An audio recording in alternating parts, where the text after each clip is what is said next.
Recognize that, diamonds? That's you, shining. Shine, ye diamonds, be of good cheer. Have a Merry Christmas, Christ consciousness all year long. Happy roar, New Year 2015. For 2015, added together equals 8. 8 equals infinity, limitlessness, forever. Twist the 8 open, poof, it turns into a 0. What does that equal? Wholeness, WHOLENESS, wholeness. Shine, diamonds, shine, like the stars in the sky, which our show is going to be about today.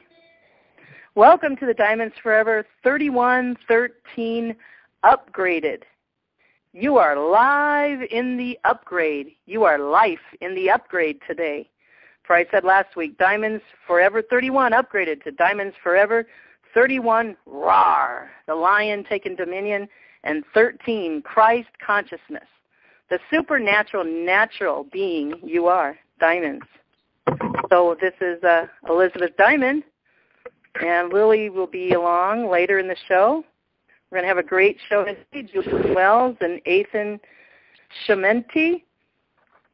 Julian actually requested to bring Ethan along and do a show. So I'm going to enjoy this really awesome and sit back and have a great show. So let me just do the intros here.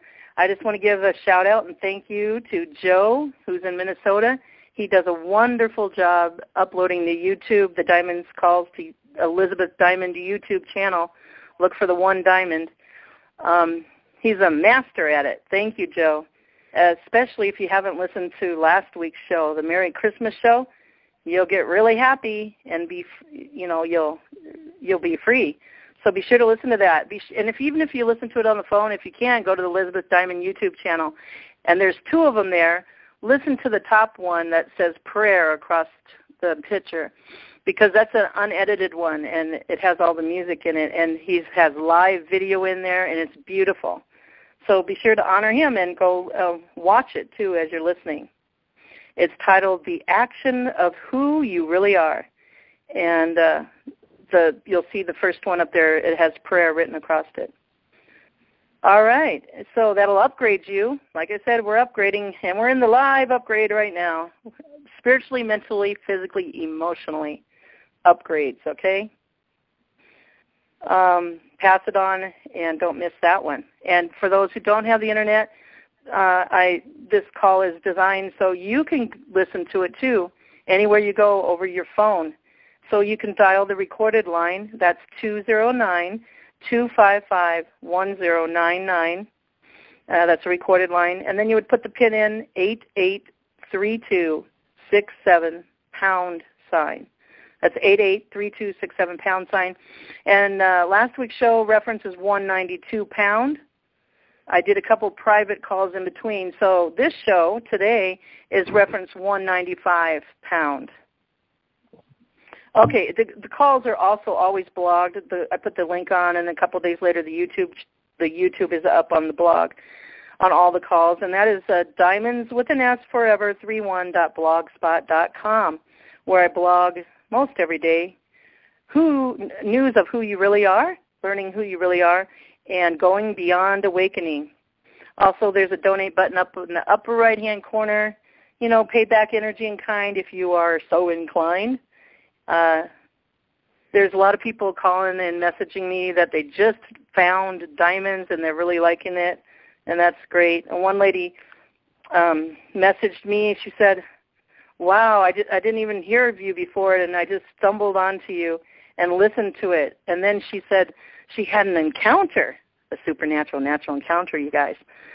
She was, I don't know, in a room or laying down, and a light came in her room. And in the light, there was words that said study group. And she said, I knew exactly, you know, I thought of you right then. So the Diamond Show. Wow. Supernatural stuff going to happen even on the phone, you guys, even if we're not, you know, person to person. Okay, so I want to thank you. Shout-outs to Joe with the YouTube uploads, Lily, the co-host of Diamonds, IQDcalls.com, who puts the Diamonds information on, their site, DinarGuruNews.com, TruthCall.com, and AshtarCommand.com. We can upload videos there. Thank you, guys. Also a shout-out, and you can help me too. This is by invitation only. I want to give a thank you to tsu.co. It's a new social network where you can be very creative, and we're becoming those creators more and more every day, you guys. So you're going to be itching to create so many things. So I welcome you, and my private invitation to you to get on T as in Tom, S as in Sam, U as in umbrella, C as in candy, O as in octopus. You'd go to my link, and I can give you that link. It's on the YouTube channels too. It's on the YouTube show. It shows on the screen. So that link is www.tsu.co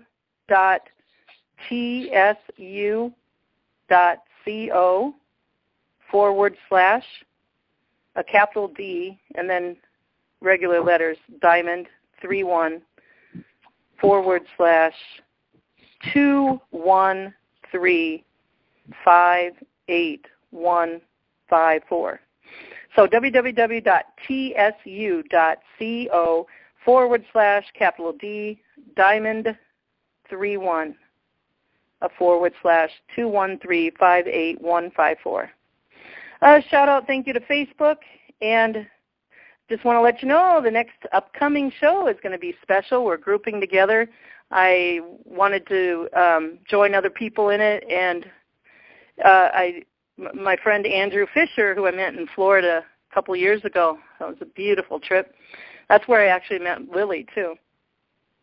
Andrew Fisher has Nature of Reality show on Blog Talk Radio.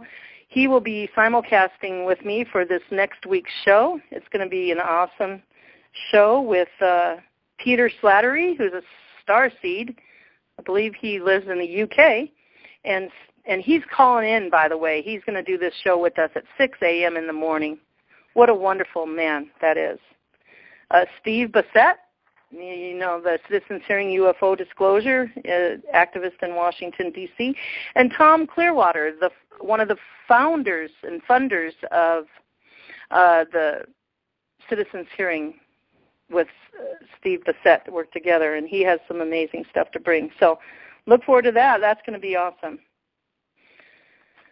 All right. Now, I know Ethan's there and Julian's there, but before I introduce them, I'm just going to be really short. I want to I did a spontaneous, I'm not known to do meditations, but I did a spontaneous meditation. They invited me on a call I was on this week. And so get ready to do a meditation. It's only about 5 minutes long. It's fun. Just get in a relaxed position and sit down, lay down, lights dim if you can, loose clothing. And then we're going to take 3 breaths, deep breaths. So when they talk about that, they're really good, you guys. Just take a slow breath in and punch your tummy out like a balloon. To the count of 10, take a slow breath in and stick your tummy out. Hold it for the count of 10, and then blow it out for the count of 10, and feel your tummy deflating like a balloon. So, really good breathing technique.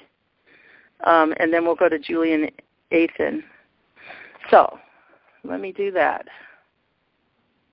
And then at the end of the call, I'm going to play the full version of this meditation, what comes before this meditation, because I want to inspire maybe ones that would work with me, or I want to inspire you guys to go out and create, because I believe it's in my heart and it's really needed right now and right pertinent for the time.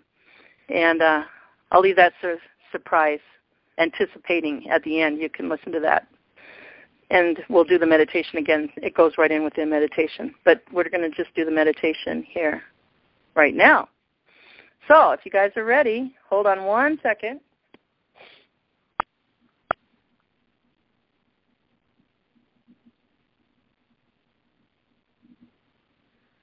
All right, here we go. And this is kind of like a takeoff because I have been drunk in the glory of God for 2 weeks now. And so get drunk in the glory. Because when you get drunk in the glory and the bliss and the joy of God, you know what? Of who you are, you know what happens? Everything. Wondrous things. You heal. It just goes away. Boom. Healing just, my yoke is easy, burden is light. And you get happy. And when you soak it, it just changes you into your supernatural, natural self. Okay, here we go.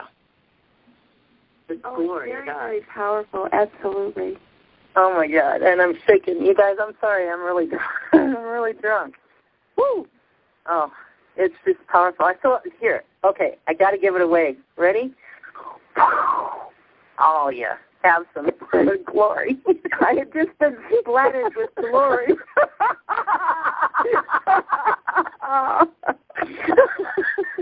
Oh, that would be a wonderful album, Splattered with Glory.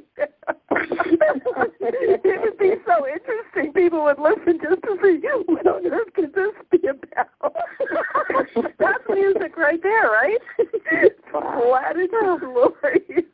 Oh, God. I'm telling you, Cynthia, you guys, everybody, it's happening. It's happening with me. It's happening with you. Cynthia, all we've been talking about. It's here, finally. I'm going to cry. Oh, my God, you guys. It's here, Cynthia.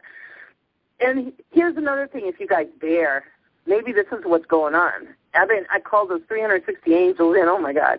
Woo! And my other beings, but my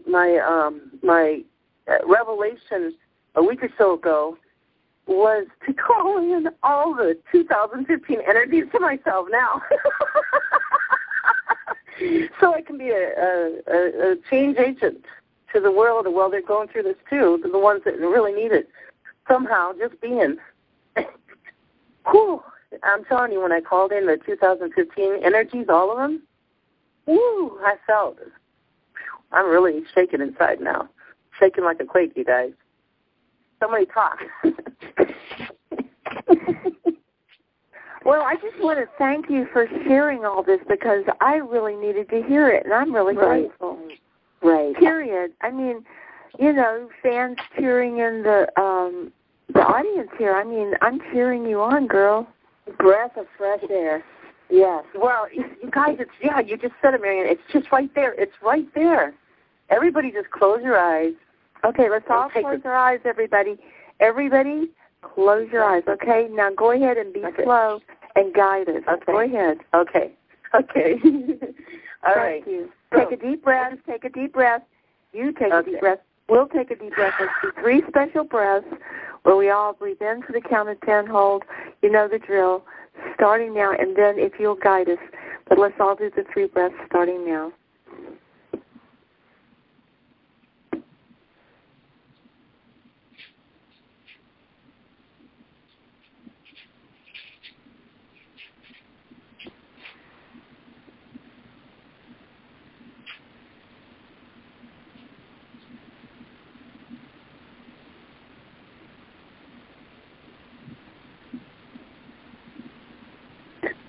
Okay, guys.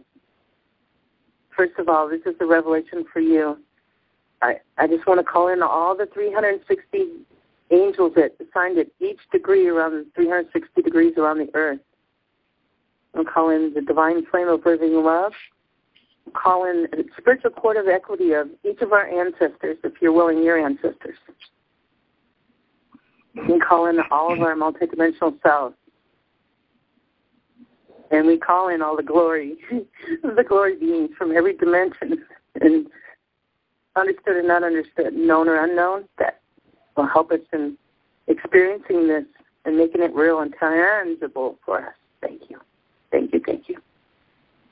Now, you guys just imagine like you're a little girl, little boy, sitting in the grass or laying down in the grass if it's more comfortable, in a bed of daisies. And it's a bright blue sky with clouds, little fluffy clouds around the sky. And all of a sudden you see out of one of those clouds a bright pink bubble coming out. It's little and it comes out of the cloud. It starts slowly coming down to you. You keep watching it and wonder what that is. You know, your little girl, little boy. You're having fun. And that bubble keeps getting bigger and bigger and bigger. And here it comes. It's like 4 inches in front of your face. And you're like, wow. And then you start wondering, what's in there? What's in that big, beautiful bubble? And you see, now use your imagination. Whatever you see love in there. You see love and you recognize that love. And now you're looking around more and you see peace. Peace. Wow. You remember that peace. And you keep looking and you see lots of things in there. Oh, and you discover joy. Joy's in there. Yay. And you see bliss and happiness. And you see all the desires of your heart in there. And you're like, wow, that's awesome. And now you decide, okay, I want all that. I want to drink it all in. So now I want you guys just to blow out and take a great big breath in and suck that bubble right in you. And hold it for a minute. And I just ask for the key from heaven to unlock every well in your body, to let all the dross out and let this joy, love, peace, and happiness in. Blow out. Just feel it all blah, blah, gluey, gluey, gluey, gluey, gluey. Happy, happy, happy, joy, joy, all over you. You might feel sad. You might feel like crying. Go ahead and cry. It's getting all that dross out. You might feel shivers inside you. You might feel dizzy, or it just feels good. You might feel like a marshmallow. You might feel happy, like laughing. But it's good. And keep imagining that. So every day as you go about your time, as you're walking around, what I do, I just imagine that bubble or a big glory drink, and I just go, and then I hold it in a minute, and I blow it out. I can feel it all over me. And when you blow it out, it doesn't go to waste. It goes to the whole world. And as you walk around and talk with people, and sometimes you may not even feel it, you're changing them from the inside out. But first of all, remember, love yourself as that little girl and change yourself from inside out. Because God loves you, and you are God. And we're all one.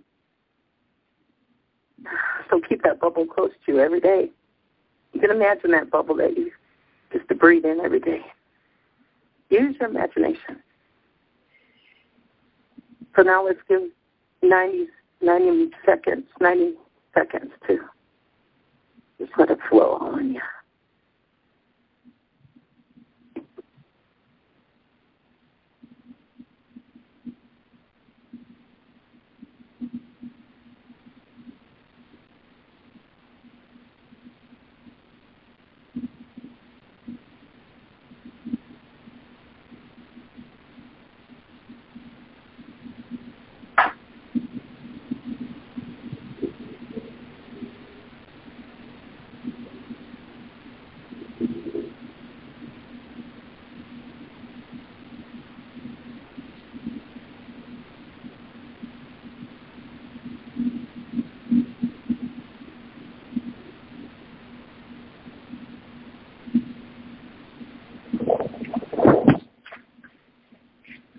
How y'all feel?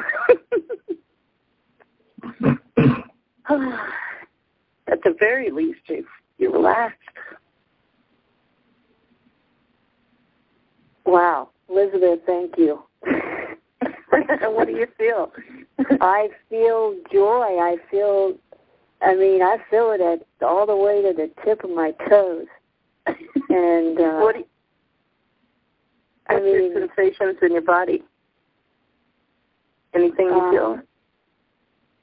Just, I'm in my heart. It's just God. It's fun. It's nice. It's just beautiful. I see sparkles. I see, I see a lot of sparkles, and it's a lot of different colors.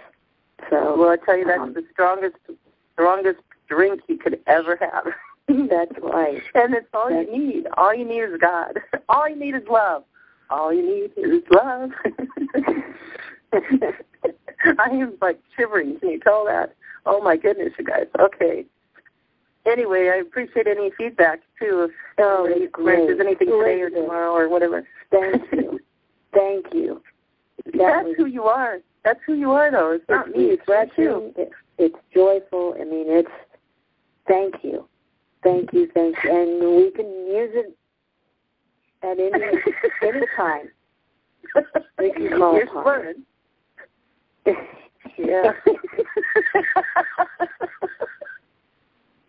Oh, my goodness. Oh, okay. I'm muting out. I'm going to listen, okay? Thank you, Elizabeth. Thank you, Carol.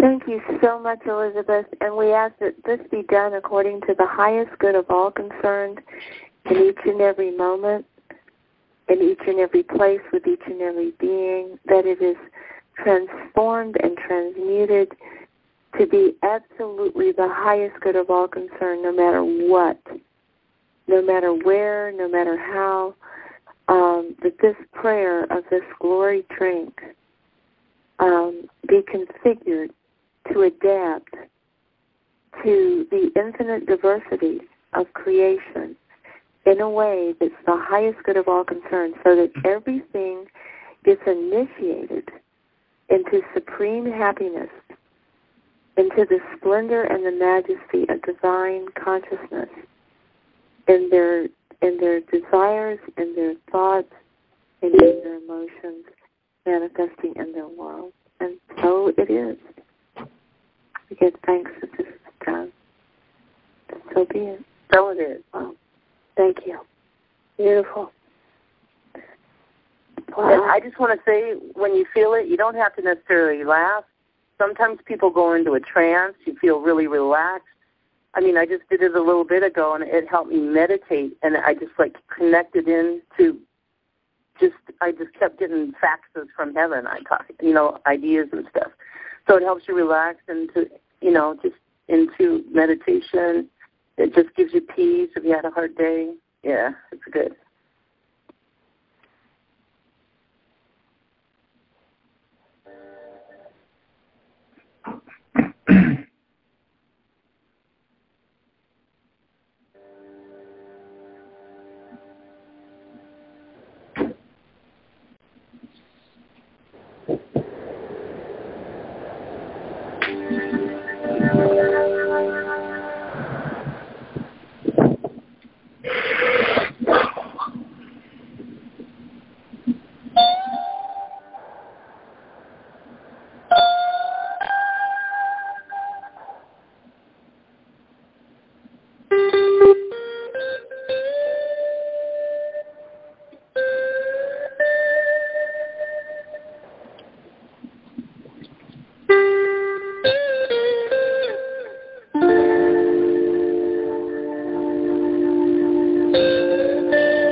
Shine, diamonds. Okay, let's go deeper into the upgrade. Life. Deeper into the upgrade, deeper and deeper. Let me introduce our guests here. Just to do a little reading. Oh, somebody's unmuted. If they could star 6, please, for a minute. I think I have the room closed.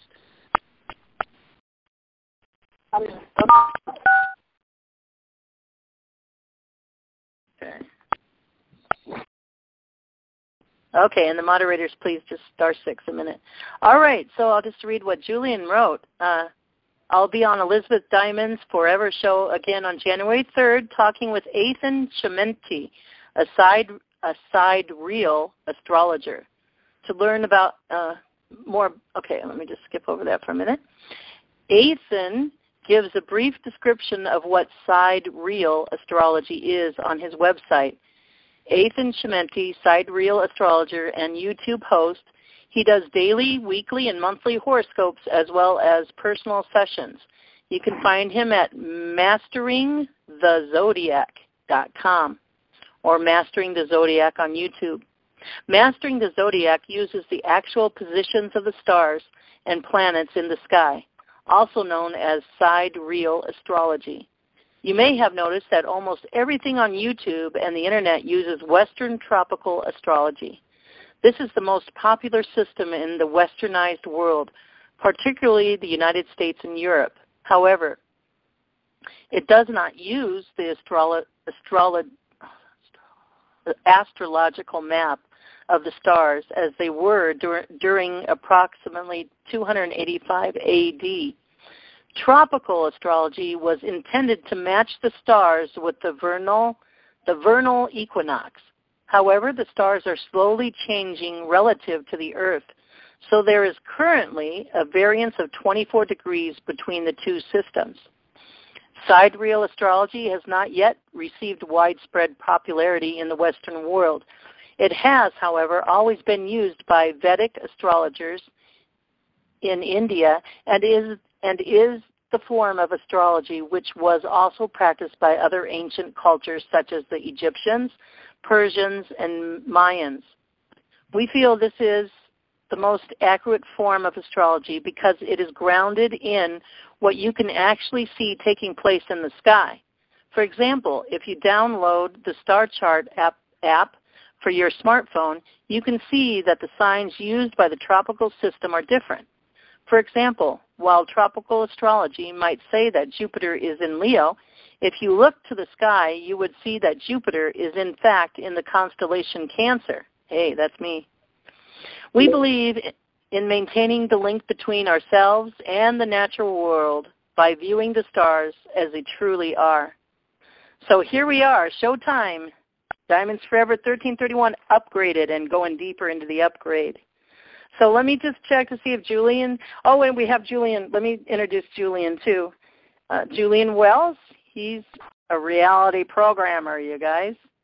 And he's been on the Diamond Show 2 or 3 times, wonderful shows we've had. He connects in with a group of Palladians, but more Palladians on this observation ship. There's more than Palladians. There's other star people. And their observation ship, he connects in, he bilocates to that ship. I do have an effort camera on me. I contracted with them. Julian brought that in one of the calls.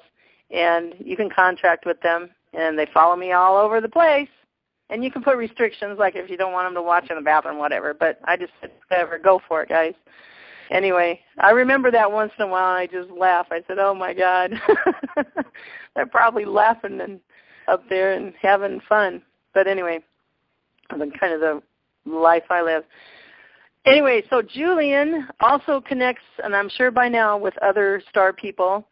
He's connected with Ashtar. And, you know, the dream here on Diamonds Forever is to build a more intimate relationship with our star families, our star people that are helping us, even if we don't know it, all of us. They're part of our ancestry. So, Julian, did you make it here yet? And Ethan, are you here? Yeah, I'm here. This is Ethan. Okay. And let me just shut up for Julian. Are you there, Julian? Or Jennifer? Something must have, something came up at the last minute. So he'll be along here soon, and Lily will be popping in too. So let's just welcome you, Ethan. And how are you today, and how is your life today? I'm great. Thanks, Elizabeth. Thanks for having me too. It's been a great New Year's. Very relaxing, actually. Pardon me, sorry. Are you on speakerphone? Actually, I'm on Skype. Oh, okay. Just talk a little bit closer. I'm sorry. Yeah. Okay, go ahead. Yeah, I was just going to say I had a good, relaxing New Year's. That's better. Yeah, relaxing New Year's. That's great. And a happy one, I hope. Yeah, absolutely. So I've never heard of you before. Julian said, hey, Elizabeth, I want to do a show with this great friend I'm making and have. And he was very much passionate and inspired about it. So, well, in a nutshell, why don't you just give us a little bit of your journey up until you discovered astrology or discovered something interesting in astrology. Give us a little bit of background of your journey up to that, and then a little background of, what this is about. Yeah. Well, basically, I had a spiritual awakening, right around 2011. Mm-hmm. And, I've always been very spiritual, but that's when it really started to, culminate for me, and I started to get really serious with it. And one of the first things that stood out to me was astrology, just because it does such a good job of, showing the current energies and kind of, more about the self, illuminating the consciousness within individuals and, of course, the collective too. But I got into that very, very heavily for a few years, and studying. I studied, the most popular astrology, which is the tropical Western astrology, which pretty much everyone's familiar with. This is the horoscopes and the stuff you see online, such as YouTube and stuff. So in my studies, I actually found that this tropical system doesn't use the actual locations of the stars. And so that really puzzled me, and it spawned a much deeper discovery on my part in terms of, okay, why is that the case? And slowly but surely, I started to implement the true locations, which, as you said, is sidereal, known as sidereal astrology. It's the same astrology that the Vedics use, and actually all of the world use, other than the Western world, interestingly. so that's the astrology I use. It's not popular in the Western world, but it's getting really good responses. People really enjoy it, and that's the system that I've chosen for myself too. So I like. Can you hear me? Oh, Julian, hi. One second, Ethan. Thank you. I'm glad you made it. Yay, Ethan. I always like to delve a little deeper. Sure. Can you just share with us how you? Nothing's by accident, but how you stumbled on. You were studying the Western astrology, and then you stumbled onto this sidereal astrology. Can you just share a little bit how your journey there? Yeah, actually, I can't remember exactly what it was. Oh, you know what? I do remember. Actually, yeah, we were using these apps that we have on the smartphones now. Like Google Stars and some other ones, and so we started looking up at the sky, and we noticed that we're supposed to be looking for a full moon, which was supposedly taking place in some constellation like Gemini or something. And so we used the app, and we realized, that's not even where the full moon was. It was in Taurus or whatever it was. And so that's what got us started, me and my partner Rachel. And then so we started doing more research and found out that the Westerners don't use it. So we started implementing the actual locations from that point forward, a little bit slowly. Wow. Hey, you might have been one of the three wise men, huh? You never know. And you and your friend are coming into that. Wow, thanks for sharing that. Now I know Julian's here. Julian, are you there? Yeah, I am.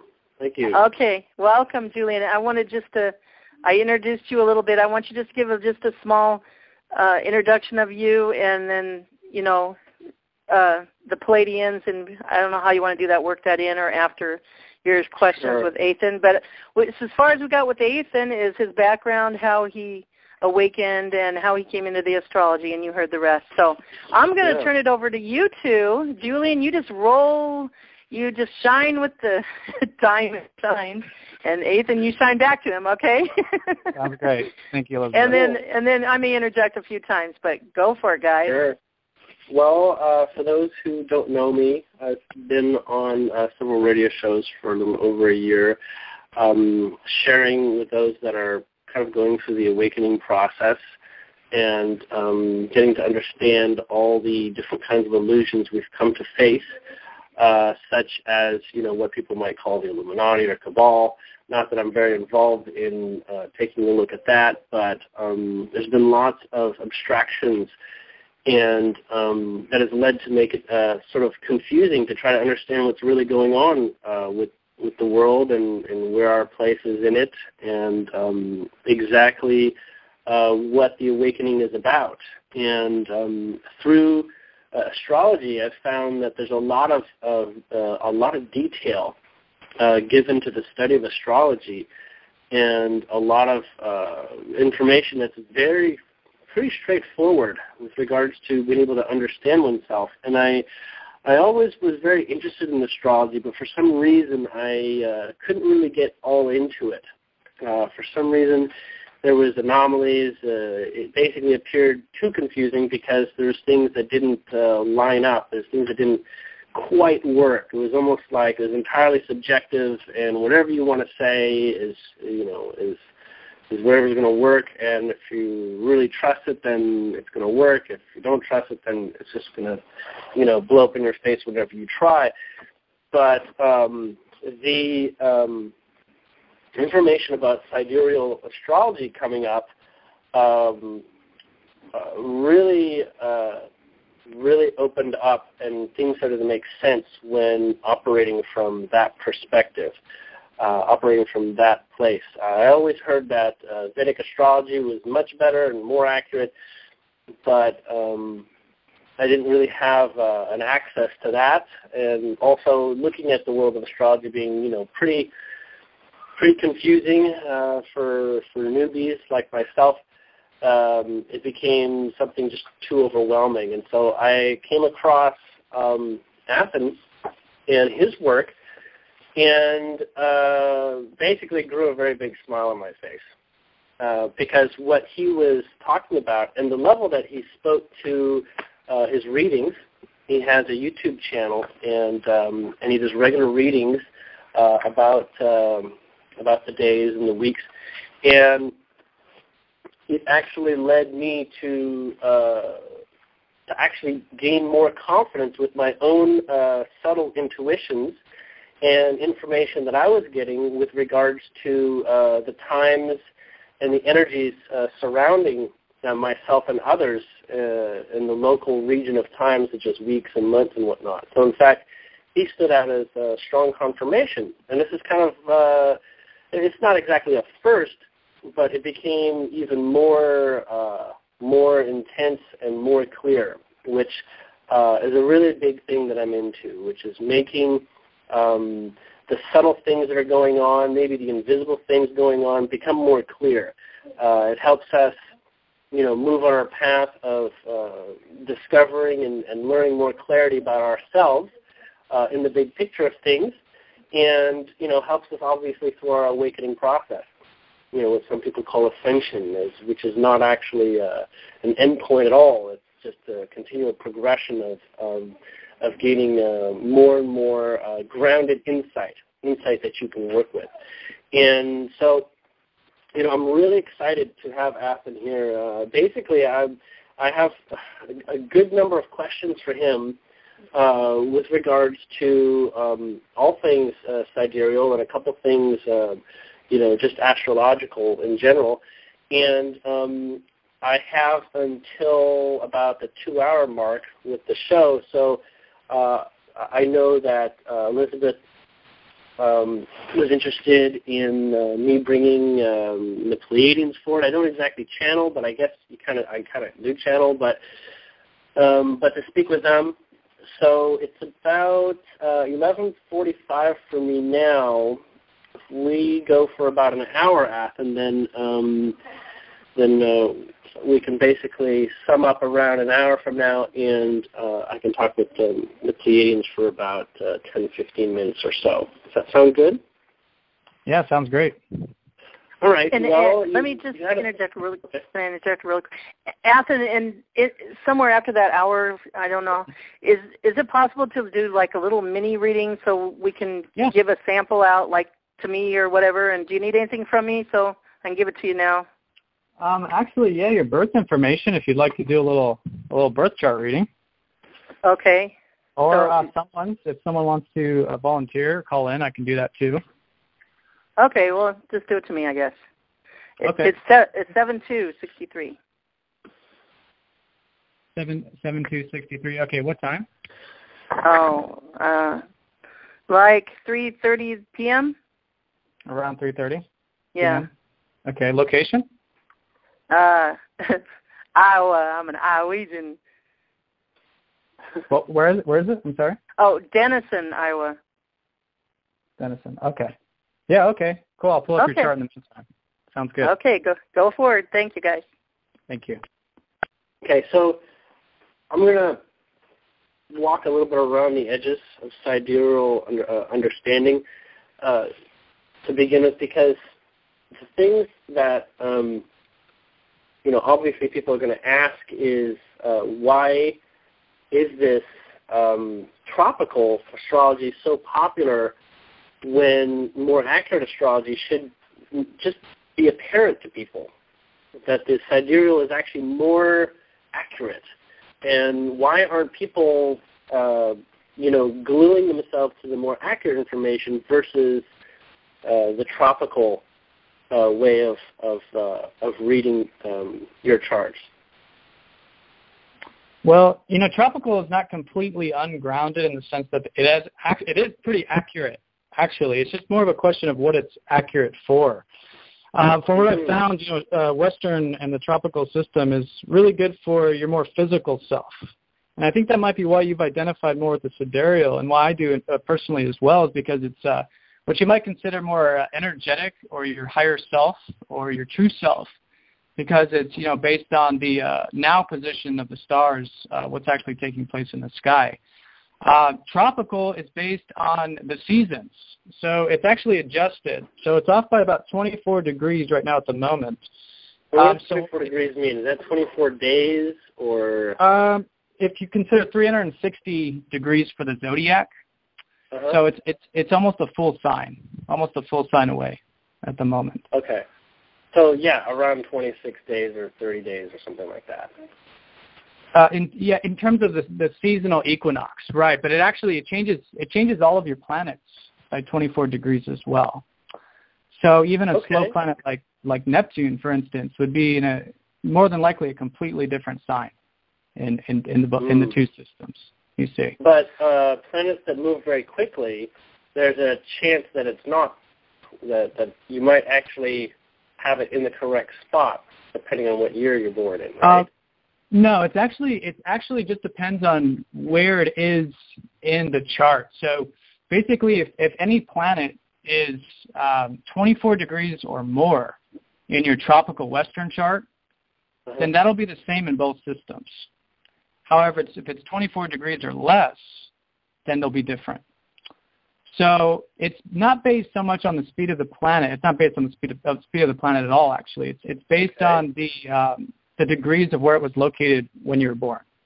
So it's just happenstance. It's just where they happen to be in the tropical system sometimes coincides with the sidereal system.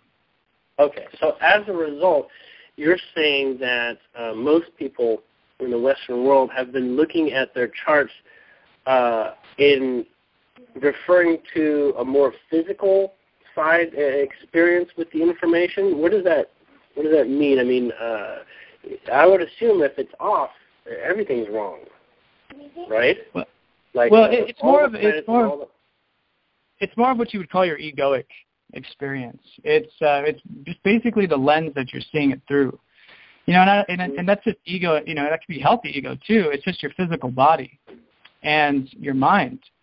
So you can see the tropical system and get a very good understanding of your ego, basically, and your physical mind and how it's interpreting those experiences. But in terms of how you're interpreting those experiences spiritually or with your higher self, true self, then that's where sidereal comes in.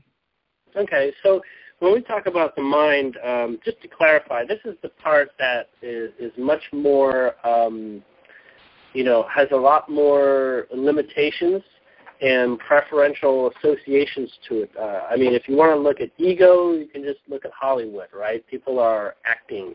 They're in this moment. They are creating sort of like a personality for themselves. And for those that are aware of that, you realize that you have a deeper heart. You have a broader truth to yourself that is beyond what you might associate in a world of programming, right? In a world that appeals to the short-term achievements of success. Right. Your perspective would be absolutely correct. It's just a matter of how you see it too, because some people would see the benefit actually of using the tropical system to interpret kind of how we might respond, mentally or physically to a certain situation, which it may not necessarily be that, it's for, again, the more negative side of the ego. It's just how our physical bodies, including our physical minds, will respond to a certain situation. So it does have merit in that sense, especially in the realm of psychology. So psychologists can really benefit from it as well. But in terms of spiritual mind properties, right? But in terms of spiritual growth, then that's, in my opinion, where sidereal comes into play, where that shines. Okay, and it's funny because a lot of people who have used astrology, at least in my experience, have considered it a spiritual process, actually. It's almost like maybe they're not Christian or Buddhist or anything, but they've looked at astrology as a form of religion. Right. That is, the way that I would prefer to be guided. So basically, if you've been in Western, that may have served for quite some time, and so I guess from what I'm saying, it's worth giving sidereal a shot to see if you're sort of ready for a next level of clarity of the deeper you, or the broader you, or the more understanding more of what your soul is like. Now when we look at this and we say, the chart has been wrong for quite some time. How long has it been? Since the chart's the same? the Western is like 1,000 years off, or right, yeah, off? around 270 AD is when they were aligned. Really? Yeah, okay. But see, they're not going to be aligned for another 25,000 years. So it's very different. Basically, what it's based on the when people talk about the age of Aquarius, they're talking about the eons and the ages. Well, it takes 26,000 years to go through all 12 ages, all 12 zodiac signs.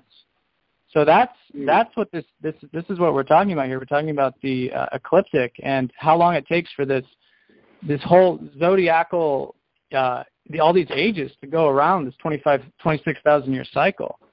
And it just so happened that at 270 AD they were aligned. And I believe that that's why the Westerners started to use the tropical system.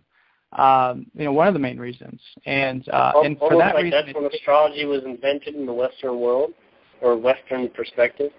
So it's been around for a long time before that, but that's when tropical astrology, Western astrology, was born.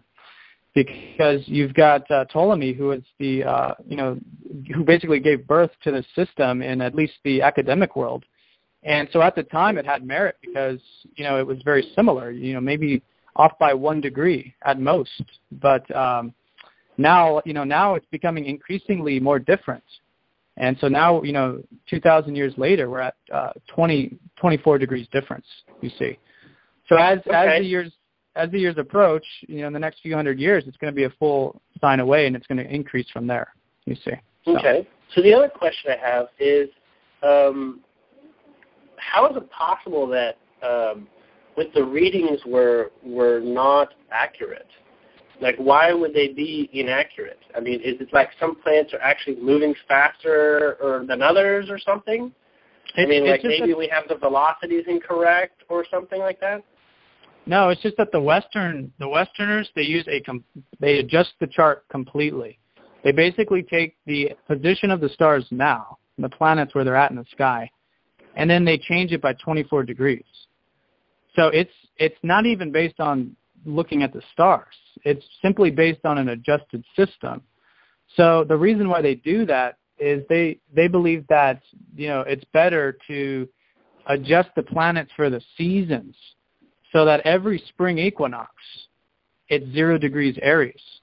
So every year, they're adjusting the system just slightly to keep it matched with the seasons. But because the seasons, the equinox is changing very slowly, like I said, every 26,000 years it goes through a full revolution, then, now it's becoming increasingly, more different.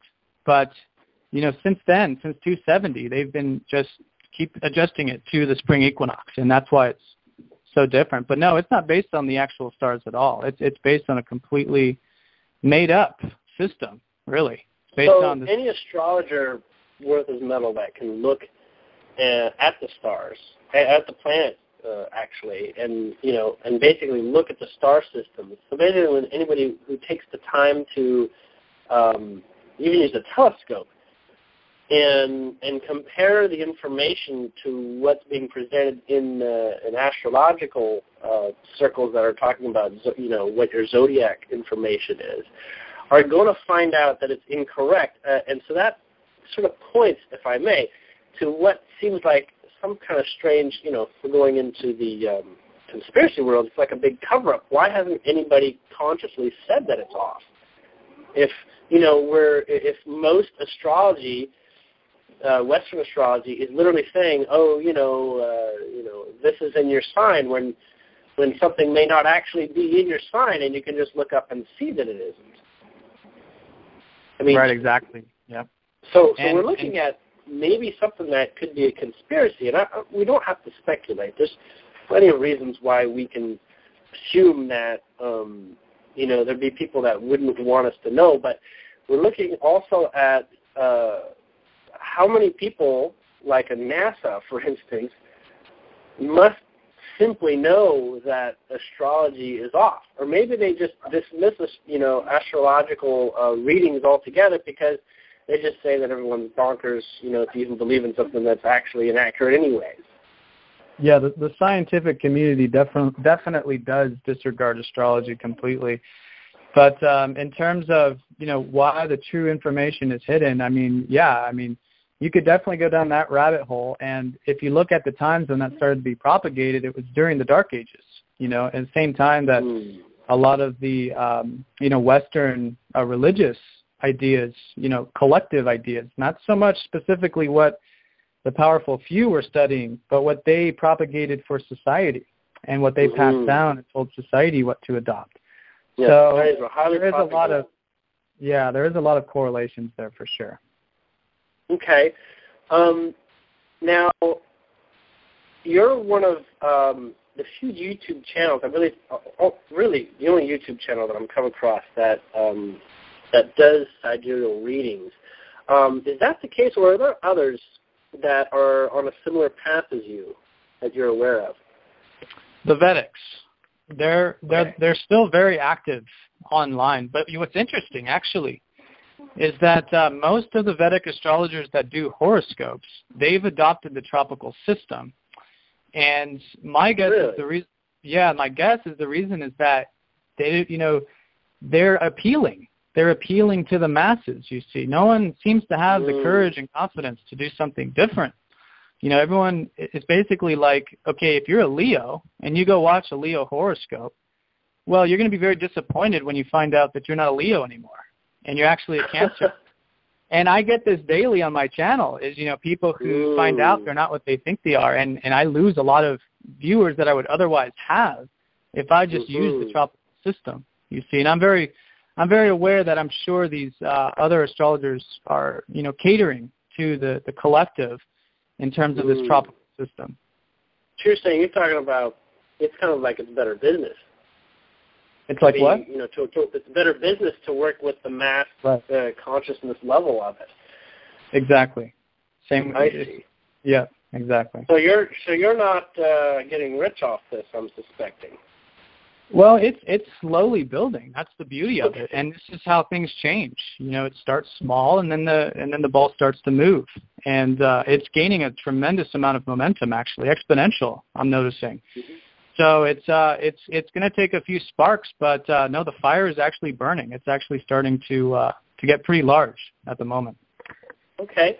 Do you happen to know any other people or references that you might list that are kind of on the same page as you are, maybe not in YouTube, but maybe bloggers or people that you might have learned from yourself, or websites and stuff in terms of sources, that people don't have to rely just on you alone to research this material?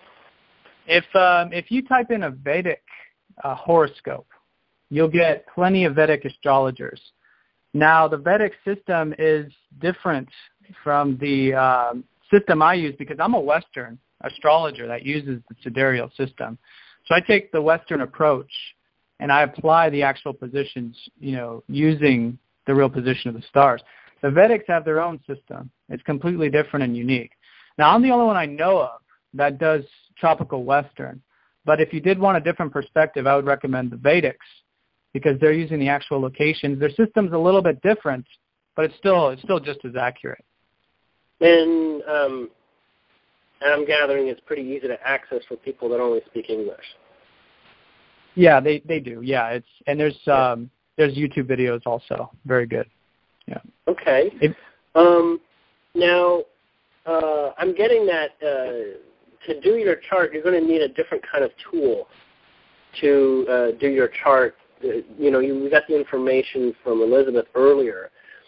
But is there a single tool that we can actually trust that's going to give us, the correct information at this point? Or are they all, or do you have to do it by hand? Or are they, not popular? Or are they being, these websites maybe being taken down or something?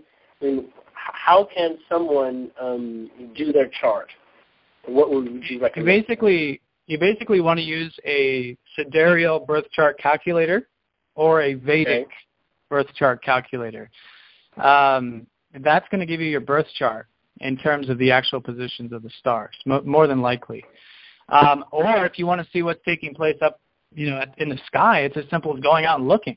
It's as simple as getting the telescope and looking at the stars, or downloading one of these apps, such as Google Stars or Star Map, and looking up the sky from there, and then you can actually see where Mars is transiting, where the full moon is. You see. But in terms of the actual, there's maps that are talking about real, actual, current data. So it's like present, this moment data. Exactly. Yeah. Okay. Which you can't do with tropical. Tropical, you would have to consult an astrologer, or go to one of the sites that have the tropical transits. Okay. So another question I have is, let's just say this information gets on like a mainstream television show.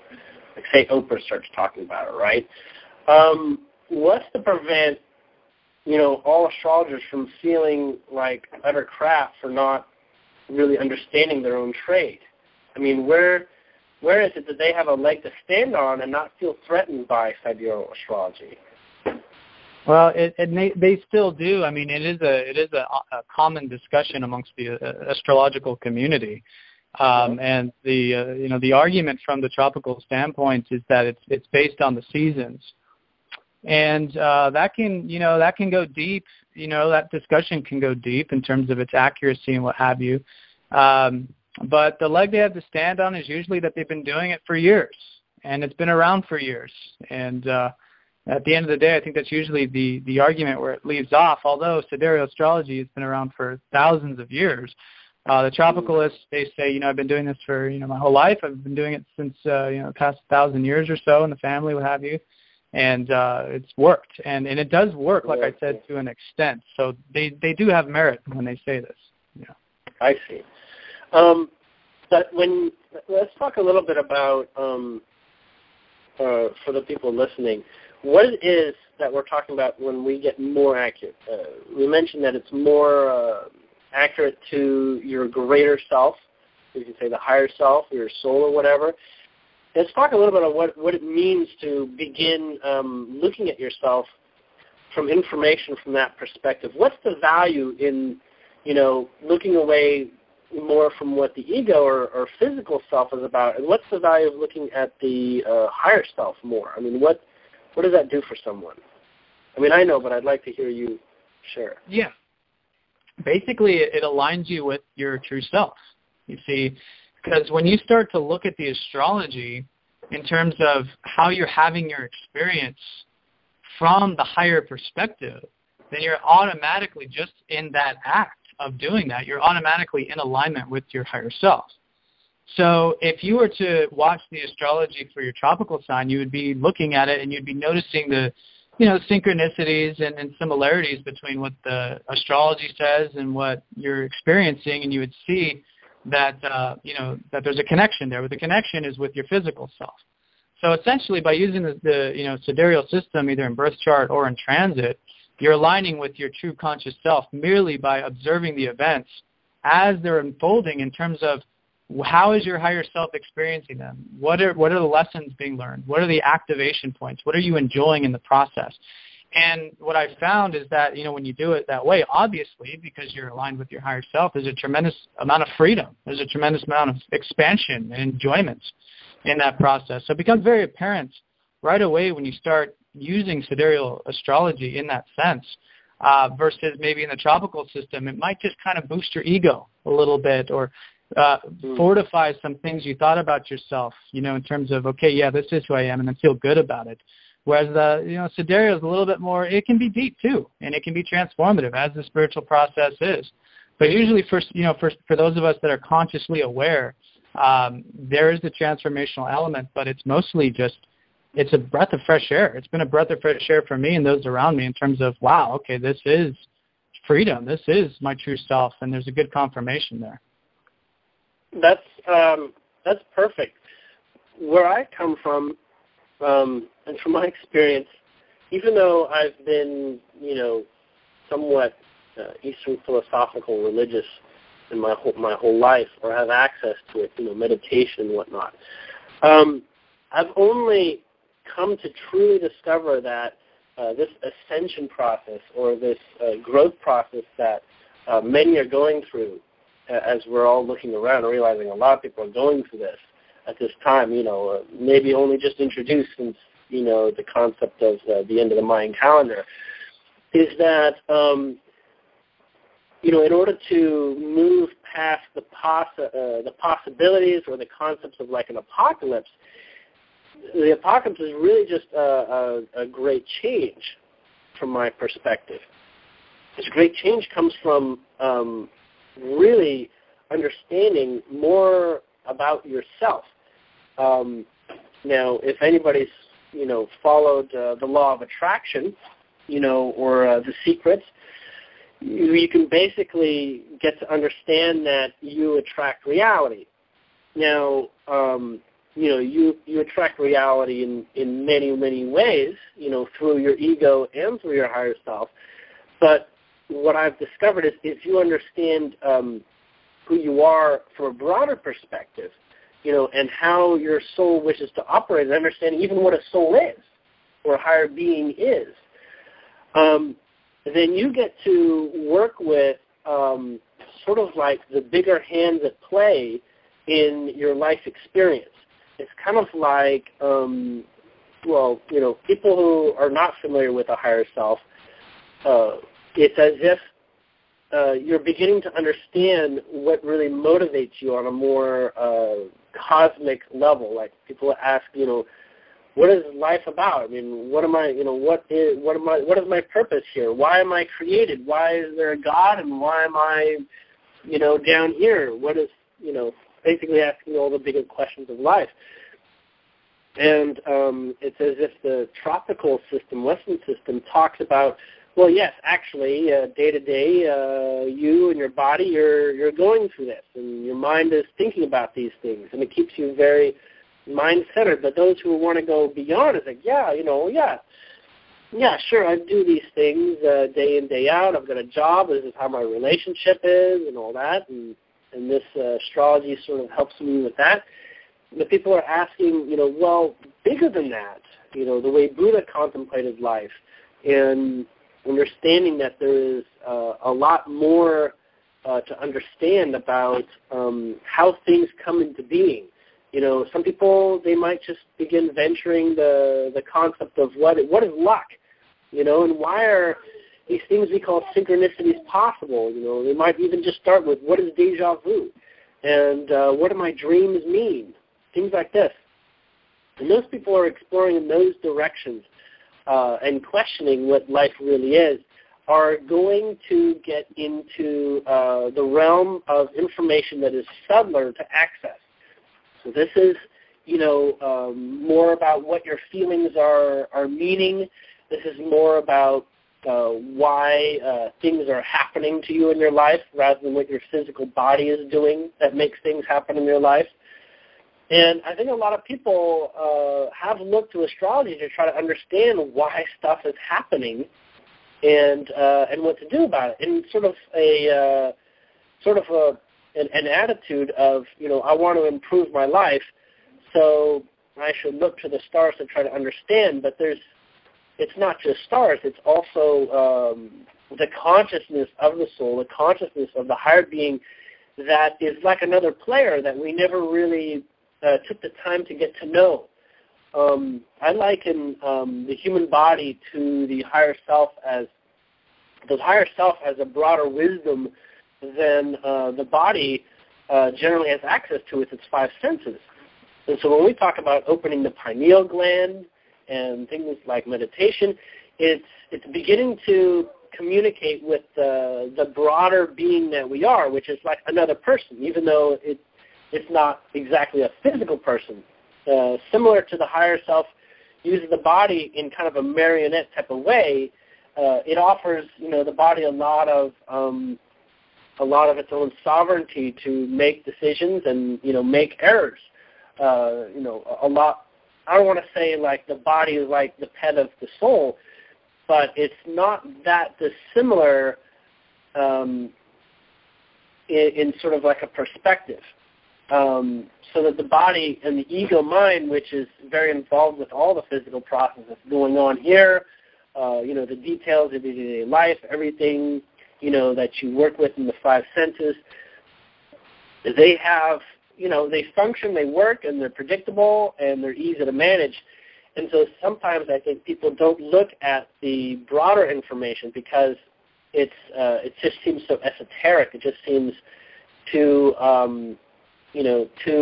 light in terms of information to work with. But I do want to reiterate that there are people that do use the subtle information and do use this broader information to basically understand how to operate in this world at a higher level of efficacy, which is to say that they are more working in tandem with their higher self. This ascension, that, as I understand it, I'm not saying this is, the only description of what ascension is, for me is literally getting more access to communicating with your higher self. So that your higher self, which in some cases is basically like your inner wisdom, or your inner intuition, is giving you a greater capacity for operating life and basically being more successful, only because you're really working with what you're attracting from a broader level. And so for me, this is where sidereal astrology practice comes into, as you were saying, it is much more on the broader level accuracy. It really has helped me integrate a lot more information very quickly. Essentially, once I got my sidereal chart brought to me, I went through a bit of fighting over the results, actually. And what I found once I understood the description of both, it really sort of made things clear, because I had one side, which is one description of me, and I had another side, which is another description of me. And I realized that there was a greater truth to be heard and to be felt, actually felt, in terms of really getting to what I was really doing. Like, you did my chart just the other day, and we had a session, and you basically showed and confirmed for me the direction of my life in the broader perspective of what I'm leading to, and the sort of things that I've already started doing as I've sort of dedicated myself to looking at bigger picture stuff within myself and my approach to life. And you pretty much nailed it right on the head. And and from what I understand, you didn't really know me that well. You knew me, as a friend on Facebook and a friend of friends. But until we got to that level, it's like I felt like you really were getting me, just without a whole lot of data to work from. Like, you were not familiar, you'd not listened to my shows or things like that. And I was like, how, is this possible? Well, it's possible because of the significance of this truth.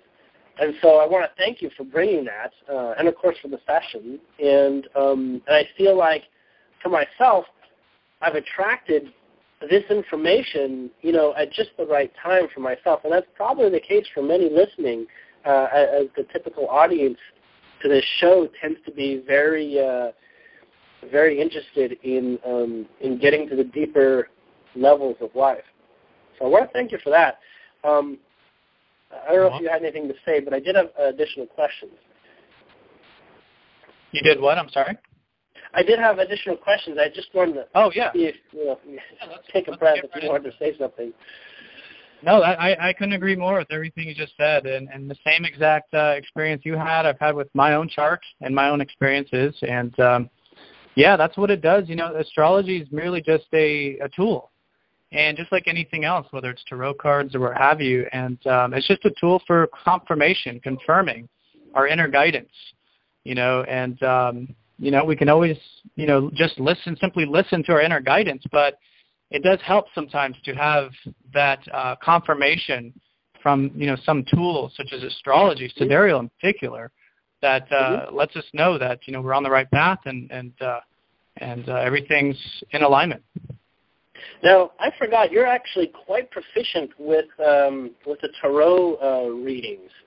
Am I right that you can do tarot readings for people too with the same level of accuracy? Is that not what you do too? Or no, that's my partner Rachel. Actually, she's definitely the tarot one there. Yeah, maybe we can put a link or something for her just in case someone wants to get in touch for that. But yeah, she's the one for tarot for sure. And what's her full name? It's Rachel Lynn. Okay. And well, I was noticing because on your YouTube readings throughout the week, you pull out a tarot card for additional data. It's sort of like a random card that comes up to help give more clarity to your reading. I really like it. And I was noticing the capacity that you have for having a good understanding of tarot as well. Wow, Catherine? Sorry. Yeah. Hey, I'd really like to have you and Rachel on the show sometime soon, too. I mean, February, March. That'd be great. Julian, you guys, this is a breath of fresh air. Thank you. So much encouragement.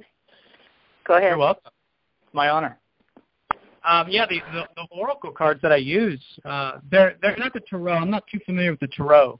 But the oracle cards, they're good for confirming. Yeah, confirming what's going on in the astrology. So, aside from tarot or oracle cards and sidereal astrology, from being in a place of working with tools that you're finding accurate, are there other tools that you might help to validate for maybe some people who are wondering, what should I be using at this time? Right. Well, the astrology is a great tool, and tarot is a great tool. Pretty much anything that gets you in alignment with your true self, and the beauty about cards actually is that depending on, either who's doing the reading or what kind of frequency you're vibrating at when you're doing the reading, you can be in alignment with your higher self and get a higher self reading. That's the beauty of that.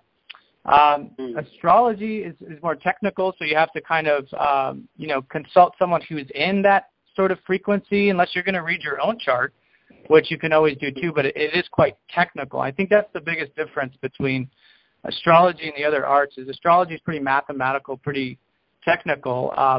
But then again, to have a really good, tarot session, you want someone who's, in tune with that higher state of consciousness.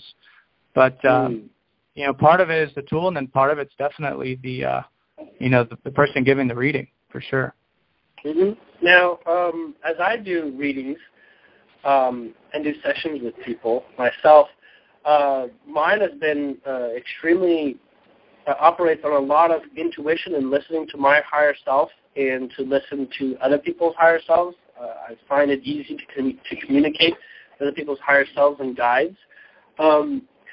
And I've been wanting to increase my knowledge of astrology, and I feel like now is a really good time to begin working with information that I feel is more accurate to the place where I speak from. We talked the other day about possibly doing some recordings. Are you interested in me maybe mentioning that? Yeah, absolutely. So I've talked with Affid, and we're thinking about putting out some YouTubes that basically is like Astrology 101. Since I'm familiar with astrology, I'm familiar with aspects of my own sign, but I was knowing that I really wanted to bring out, and this is almost a year now, I felt this want to bring out a set of basic training tools to help people understand all the different signs, all the different houses, all the different types of things like conjunctions, so that people can have sort of like a basic schoolroom environment to hear and to maybe pick up astrology when, and try to make it not so overwhelming. So the idea was to put out, short videos maybe once a week, in the 10 to 15 minute range to maybe cover a little bit at a time. And I'm actually pretty excited about it. I'm not sure when we'll exactly start that, but I think soon. So I just wanted to announce that for the listeners and to Elizabeth. Yeah. I'll start now, next week. that's what I was talking about earlier. We're becoming the creators who we really are. And that creation spirit, that creation glory is soaking into our physical body, our spiritual, our mental, emotional body. Get ready for many ideas, everybody. Julian, thank you for your creativity to humanity and co-creating with Ethan and his partner. This is going to be beautiful. I love it. Thank you. I'm reading out. Thank you. Now, to get back to some of the questions about the astrology as you understand it, can you give us a basic reading of this coming year, or maybe even just the next couple months? I'm sure you look out to some general levels. I mean, something that may not hearken directly to individual signs, but just what the alignments are going to be like, so people can get an idea. Since this is kind of like, it's not New Year's Day, but we're kind of like in that position to take a look at the rest of the year. Would you mind doing something like that for us? Oh, no, absolutely. There's three major things happening this year. One of them is just the next few months. We've had this Uranus-Pluto square that some of you may have been hearing about in the astrology community. And this has been an ongoing thing for the past 2 to 3 years, actually. And it's the reason why we have so much political and social change happening in the world, especially with the economic systems and what have you. But this is going to continue through March, and March is going to be the final aspect of this. So on a personal level, because we will continue to see the more global shifting, but on a personal level, we're all shifting individually as well on the microcosm. And so by looking at this aspect, we can get a little bit of information on a collective level for each individual in terms of what this is. And so essentially, we've got Pluto transiting Sagittarius, which is changing all of our life path. Over the past 3 years, all of our life paths have been shifting and changing, and we're kind of going for this ride and not holding on to, the outcome too tight, because, Pluto is about surrendering, just allowing the universe to make the changes that are necessary for our path. And so that's been shifting and changing, and this is going in contact with all these spiritual changes that we've been going on, that have been going on for each of us individually, because we've had Uranus in Pisces for this period as well. So this is spiritual changes. This is individual spirituality and our philosophy changing, our overall spiritual direction changing. And so this is going to be a pretty heavy thing continuing here for the next 3 months in terms of our personal changes. I think our philosophy has been adjusting, and our spiritual path has been adjusting as well, and we'll continue to see that. I think March could be a very interesting month in terms of some final culminations with that. And then, from that point forward, I think we'll have an upgrade. I think there'll be an integration period in terms of, okay, I think we understand it. I think we're a lot clearer now about how to go with the flow, how to surrender to our path, and how to be our true, authentic spiritual selves. Because that's what this Uranus and Pisces is all about. It's being your true spiritual self, and again, making whatever changes are necessary. Now, for the whole year, we do have the North Node in Virgo. So this is essentially that we're grounding our spirituality. And this is a big emphasis here for 2015, especially with the numerology number 8 that Elizabeth was talking about. This is a very, grounded energy. It's infinite, but it's also an energy of taking that infinity and making something with it, grounding it. And that's what Virgo represents, is taking these spiritual energies of Pisces, which is opposite this, of, going with the flow, meditation, higher consciousness, higher self, and grounding it, making it real, changing our, diets, making sure that we're taking care of our physical bodies, becoming grounded, and, again, just embodying that true self. So that's going to be the emphasis for the entire year. Now, in July, we do have Jupiter going into Leo, which is going to be very exciting, actually, because Leo is very expressive, very fun sign, very creative energy. And Jupiter expands any energy that it goes into. So for all of us, this is going to be, for the next year from that point forward into 2016, it's going to be a time of self-expression, time of creativity, and just overall enjoying life, tapping into that zest for life. Because Jupiter's been in Cancer. So we've been getting in touch with soul family. There's been connections with our roots and our past, where we come from. And that energy is now going to shift mid-year in terms of more extroverted, more expressive, expressing our true self, embodying that true self, and living that zest for life. So it's a pretty exciting year, and it's going to start with a lot of these changes that are going to take place, that are going to continue to take place for the next 3 months. But then from March onward, I think it's going to be integrated. And then I think in the summertime, I think all of us are going to feel very, very lively and very expressive, to say the least. That's awesome news. Can I add one thing? Yeah. Yeah. Yeah, with all you said, Ethan, I think also with all what Ethan said, we're going to be seeing that inside of us first. So I just want to propose, and this is the time, if you're not already, to do a paradigm shift, a different way of doing things that you have been programmed to in the world. And instead of looking outside and how the world is changing, love yourself and go inside yourself, spend time with yourself, spend time inside your heart, and see how you're changing, and be excited of all the little moments that you don't even know yourself anymore. And because that's where it happens first. It happens inside of all of us first. And then then it starts manifesting into the world, with the governments and the pharmacology and all those departments. But if you can look at that perspective, you'll be even more excited. And you can, our outside world is kind of like an astrology of ourselves inside, too. So I just wanted to put that in there. Thanks. That's so true, Elizabeth. Exactly. And that's where all these changes are actually. This is the only reason why we're having global changes, is because these changes are happening individually within each of us, and that was very well said. Exactly. I couldn't agree more.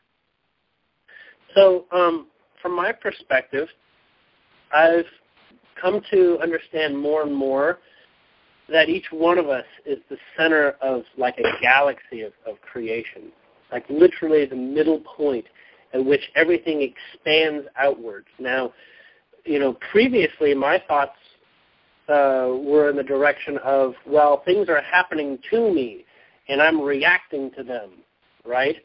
But when I began to understand the broader scope of things, especially with the law of attraction, I began to realize more and more experientially that things were not happening to me. I was bringing things to me, and that everything is literally attracted to me as I'm the major gravitational force of existence. And everything that is other than me is actually not as gravitationally significant as my own gravity. And understanding myself is literally helped me understand exactly why I'm attracting everything. I mean, you look at the world, you say the world's a big place, right? You say the planet's a big place, the country's a big place. Well, sure it is, but experientially, you have exactly where you're standing, and 15 feet out from it that is more prominent. So, America be going to war, but you can have a bear 15 feet from your face, and that is your world, you and that bear. So you deal with that. Now, in some cases, people are having a lot of, relationships turn on their head. They're like, why am I fighting in my relationships? Things like this. Because that is a bigger part of your reality. You spend more of your attention attracting and working with your close relationships than you are with your relationship with your president or people in Africa or people on the other side of the globe. Those, and you want to say, well, no, I care about the whole world. I care about everybody.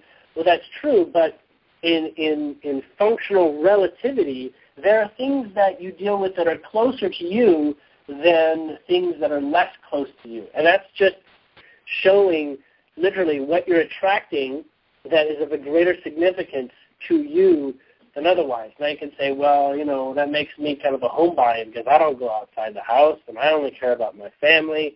I might watch the news sometimes, but most of the time, I only care about my close friends, and that's fine. Everyone has a different relationship with their outer world. And it gets to the point where the outer world is not just people, but, it can be like your couch and your television and the food in your fridge. You have a relationship. You're attracting all those in a in a type of capacity, much like the sun attracts the planetary bodies and keeps them in orbit. And they're even elliptical. They're not even, the same at all times. The planets have a process of being closer to the sun and less close to the sun, and they're cyclical. And then their relationships to each other, sort of like if you have multiple children, you don't just have, these children independent. You have these children interacting with each other, and you have an experience of them interacting with each other. And so as I look at astrology, it can be very technical, but very similar to how I understand how reality is a product of you observing your own sort of little solar system or galaxy, as it were. And it's highly detailed. Just like when you look at the galaxy, there's millions of stars out there. There's millions of people. There's millions of things that you're attracting into your reality. Only, the galaxy is actually, from one perspective, is kind of primitive in that perspective, because you look at a star and you say, that's just a star. Or I might say, somebody that I look at my life, like one of my daughters, like, that's a star. That's, that's an important form of consciousness that I can, experience myself. So, without getting, I've already got off on a pretty far tangent. I was going to say, without getting off too much of a tangent. Julian? Which I've already done, yes. Oh, my God, Julian, you are a genius. My God. I've heard we're our own galaxy, each one of us before, but I didn't really have the revelation of that. You put that so divinely. We are the center of our galaxy, and it spirals all around, and it makes sense, to work on your inner world first and then your close relationships around you. Mm-hmm. And if you study a galaxy, you'll see it all stays there. It's all because we gravitate it to us. You just put that perfectly. Mm-hmm. And there is, a creator. Let's take it out. There's a creator, but we are all a bubble from that creator, we'll put it that way. And we are all a galaxy, becoming a galaxy. And so we're all galaxies. Oh, that was so yummy. Thank you so much. That's beautiful. That's beautiful. Beautiful, John. I find it, I love that I've grown with that. Honestly, I got a lot of cliff notes from the Pleiadians, but as I look at it, we're actually each independent. I mean, you know how many, if you looked at what the Hubble telescope has looked at, and they ask, they look and they see there's literally infinite galaxies out there, much like there's almost infinite number of stars out there in our galaxy. It just keeps going on in the macro. So a macro way of explaining it is that way. And as you know, most people probably heard, when you look at the micro and you look at the atom, it's very similar in terms of its composition of electrons orbiting, a proton, and that sort of, keeps going on into, smaller and smaller. It kind of continues in that sort of way. And what we understand is we understand our world in a very particular way, right? I mean, I got a table in front of me, I got a computer, I've got my phone. These are things, right? And if we look at ourselves as if we were the sun and we look at the planets, we don't see like Earth as like a table or like a phone or whatever, but it is in relativity the same sort of experience. Like the table is a vast opportunity of potentials before me. I can sit on it, I can put things on it, I can, do my homework on it, I can jump on it, I can chop it up and make it into firewood, I can do a great number of things. The potentials of having a table are similar to the potentials of having a planet if you're the sun. I mean, you're the sun, you're massive, you have so much significance for yourself and so much mass and so much capability, and the planet is just like a pea, on your table really compared to your own mass. And that is true, right? The table, when I look at the table, it doesn't have the same potentials as I understand that I have for myself. So yes, the orbiting body known as this table in my room has less potential than I see for myself in terms of the gravity of the effect of what I attract versus what this table is attracting. And so in similar ways, if you could look at it like that, or as I've looked at it like that, it's helped me make sense of it all. And the process of attraction, obviously, is what you're giving attention to. Now, if I'm giving attention to this table more than I give to the president, that shows me where my priorities are, right? And that shows me, what I'm putting more care into. But then there's also the factor of rapid attention. Like if the president announced martial law tomorrow, I'm going to be, I hadn't thought about the president all last year, but now I'm thinking about the president like a whole lot, like really emotionally associating with the president. So I'm bringing a lot of energy because my emotions are showing that I'm bringing energy into that. So, you've got the slow ticker of how much energy I give to my attention to the table, and then you've got intense triggers, intense momentums that occur, such as whirlwind relationships, and those come into play much like a comet is coming into your solar system, all of a sudden, and just for a period of time. It's like, I got a comet in my system. I didn't even know about that was going to happen. I didn't even know it was orbiting, my solar system because its cycle is, 212 years or something. So that helps understand some of the whirlwind properties of what you attract. And what I've noticed is that the more that you understand what you and your higher being are sort of up to, like what's the gig with my higher being and what is my soul all about, and what makes my soul and who I am as a solar system different from every other, it helps you understand what you can really give greater attention to as you begin to understand that, say, I like tables in my reality, so I'm going to be some kind of table aficionado. I'm going to want to learn how to make them and make them wonderful and ornate and whatnot. And, Athen might be like, I like rusted. I just like a chopped piece of log, and that's all I want for a table, and that's his reality. And then I'm not going to his place and saying, hey, your table is pretty crummy. It's not as good as mine. I don't do that because I respect that he's attracted his variation of what is perfect for him. There is no better table than another. There is simply each other's personal reality attractions. And that has given me, and the point that I'm making in bringing this all around, is that has brought me a great level of comfort in not judging everyone, right? I have my experience with that person. Some people say, how can you, let that person do this? I say, sure, I can try to stop that person from, cheating on his wife or something, but in fact, I don't have much of a relationship with that person. You do. You may have more relationships, so maybe you should say something. For me, I have a perfect rapport with the person. I go out drinking with him, and he's a great guy. That's my relationship. I go out and I have drinking. I have a great time with him. We don't talk about his wife. He doesn't talk to me about that. That's not part of what I'm attracted in there. That's not a significant property of my involvement with the person. Much like with the president, do you need to know everything about his personal life? Well, some people feel like they do.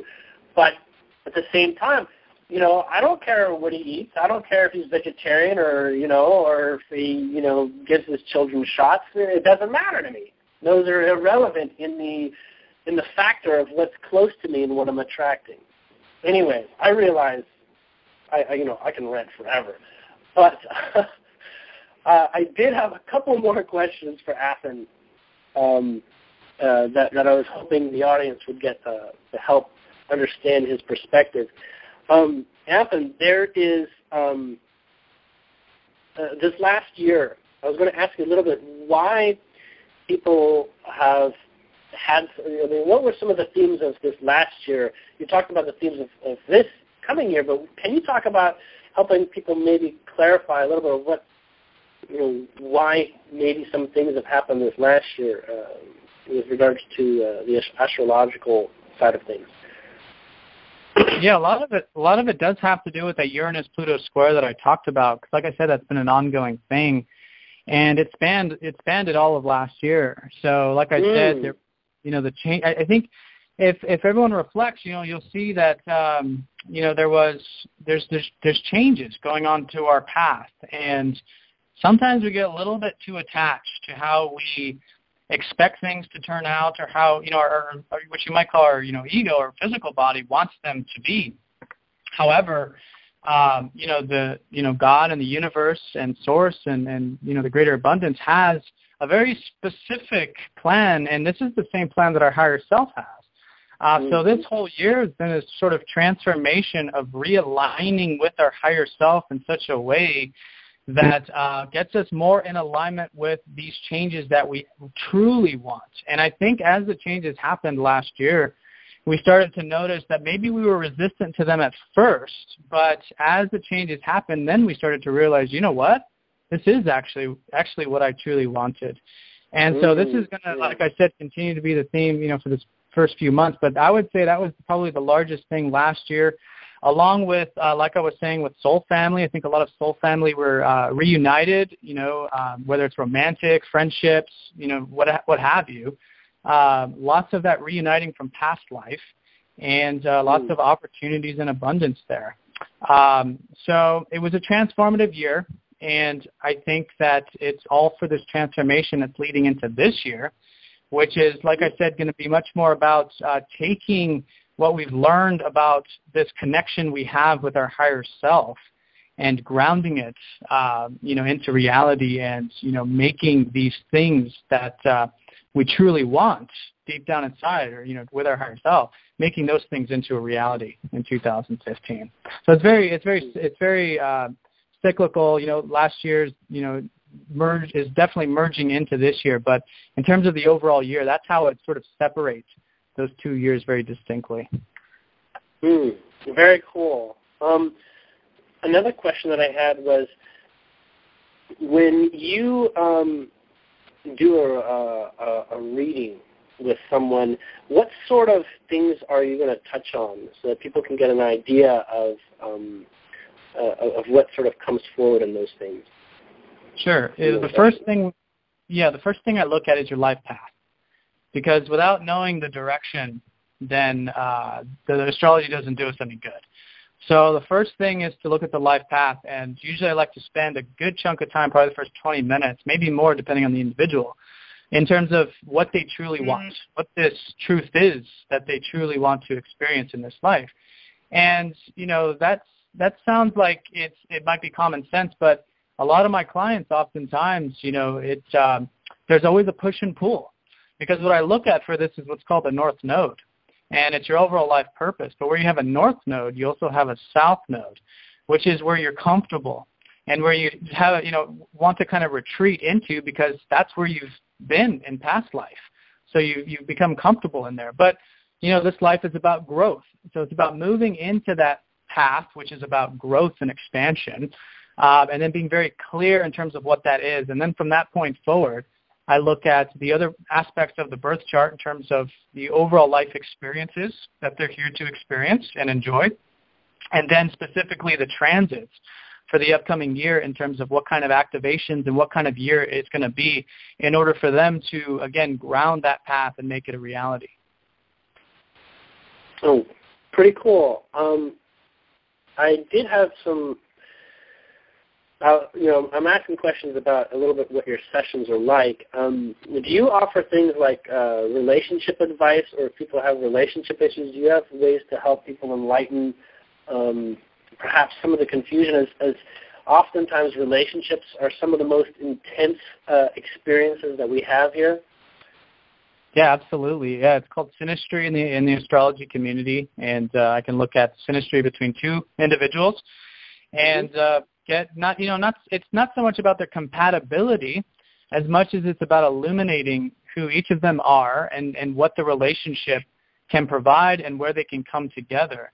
And then if both individuals choose consciously to have that kind of higher relationship, that is in the synastry, then the individuals can choose to, continue that relationship or get the most out of that relationship. So one thing I always like to preface is that it's not so much about, whether you're going to be in a relationship with this person or not. It's more about what kind of relationship would benefit you to the most and how can you get the most out of it. But absolutely, yeah, we can definitely do that with astrology.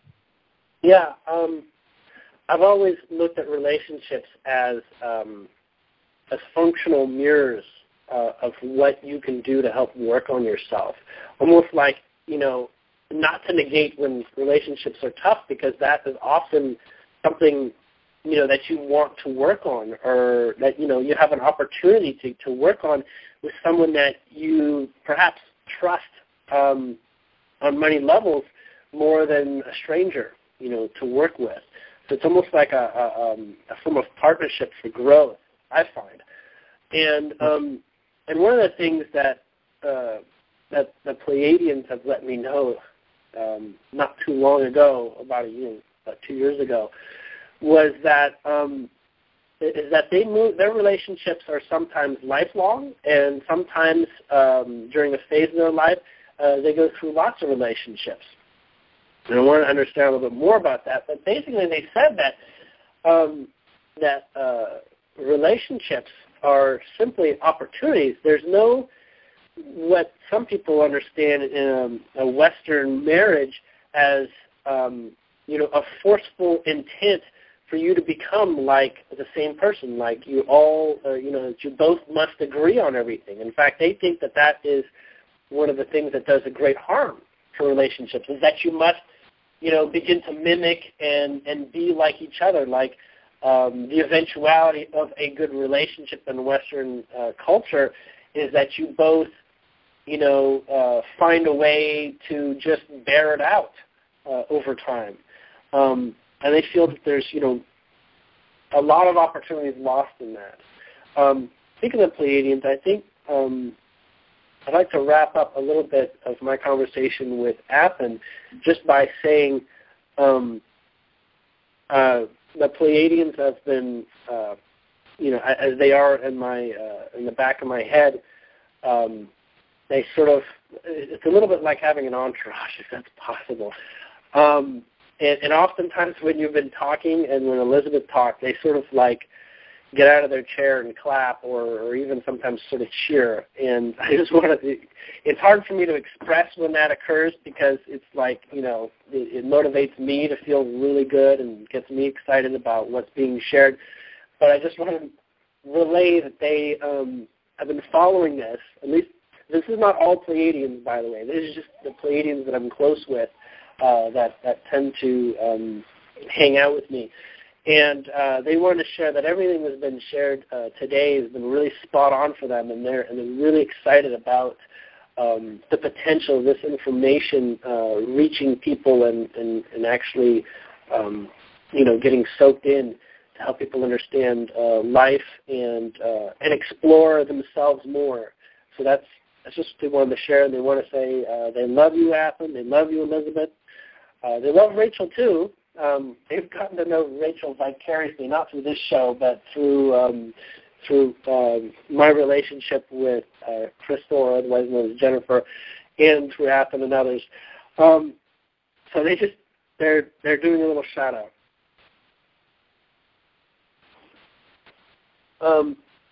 At this point, Athen, if you would like to, I guess, make some last comments. Can I say something really quick? Sure. Or, Athen, you'll stick around for a little bit, right? Yeah. I just want to say, Athen, you are the true sidereal astrologer. Who knows? You may could have been one of the 3 wise kings, huh? And Julian. Thank you, Julian, you are the true reality programmer. Yeah, into no time, 0 point, that 8, infinity. So, wow, you guys really upgraded me today. And I was thinking I want to give Athen his last comments, and then maybe he could do my little reading, probably take only 5 minutes or something, then Julian could get ready with the Pleiadians. And I have 2 questions for the Pleiadians. It won't be long, and then whatever they want to say, too, Julian. Would that be okay? If we could do that before Athen gives his reading. Oh, okay, that'll work. Yeah, because I know you have to go. You got a time crunch, right? Yeah, pretty soon there won't be no time. So, Athen? Yeah. If you'd like to wrap up a little bit of, I guess, just maybe final comments. Oh, okay. In regards to that stuff, no. I mean, it all sounds really good. I really enjoyed our time. I did too. If anyone has any questions, they can get in contact with me at masteringthezodiac.com, and my YouTube channel is Mastering the Zodiac if you'd like to follow the horoscopes. But no, I really enjoyed our time together. I want to thank you both very much for having me, and I wish everyone the best. Yeah, we wish you the best too. I expect we'll probably have some people from this audience picking up and following our conversation on astrology weekly coming up and learning a bit more, or for beginners at least, picking up on how to read it. I want to thank you, Elizabeth, for hosting this space. And without further ado, I think I'm going to just listen I just want to say this was wonderful, Athen, and stay tuned because I want to do my little reading after the Palladian. But this was wonderful, and I forgot what I was going to say. I'll think of it. Okay. Stay tuned, Athen. Don't hang up, okay? Okay, I'm here. Okay, so the first thing they want to say is have an absolutely great year. They really sort of love the excitement that comes with a new year. They see it as a vast opportunity to sort of explode energy onto the scene, explode energy into letting go of past energies of the past year, seeing that you've come, a good deal of the way through your life, that you sort of like made it to the next checkpoint, so to speak, in that, you can revitalize during these holidays into sort of picking up on where you want to delve into life next. One of the things that wants to speak up is actually interesting, is probably one of the youngest Pleiadians I've felt ever, really. Someone that is would be considered a young Pleiadian, like I don't want to put it into the margins of like an 8-year-old, but someone who feels very youthful. There's such a thing. This one's saying that she is only 8 months old, actually, that she lives a full body. She's 8 months old, that she's got the consciousness of and sort of exuberance of like an 8-year-old. Her name is Mistra. She's been raised with the expectation of meeting humans in her lifetime, and hopefully not too far off. So she was brought in for a ceremony, as she probably encompasses a vibration, DNA vibration of a hybrid, a human Pleiadian hybrid. And she wants to, since she's begun to follow human life and human child experiences, she wants to say that, hold on just a moment. For someone this young, she talks really fast. She wants to get across that there is so much energy in the childlike nature within everybody, not just our children. Our children live more from the perspective of the childhood-like nature, but this opening of the new year has brought a lot of that feeling of possibility, like opportunity, and basically, reiterating great opportunity, great potential kinetic energy that is able to be sort of utilized, almost from my perspective, like everyone's being given a wad of cash to go about and make decisions with this wad of cash, and to and to sort of play with this money and treat it a little bit like monopoly money, but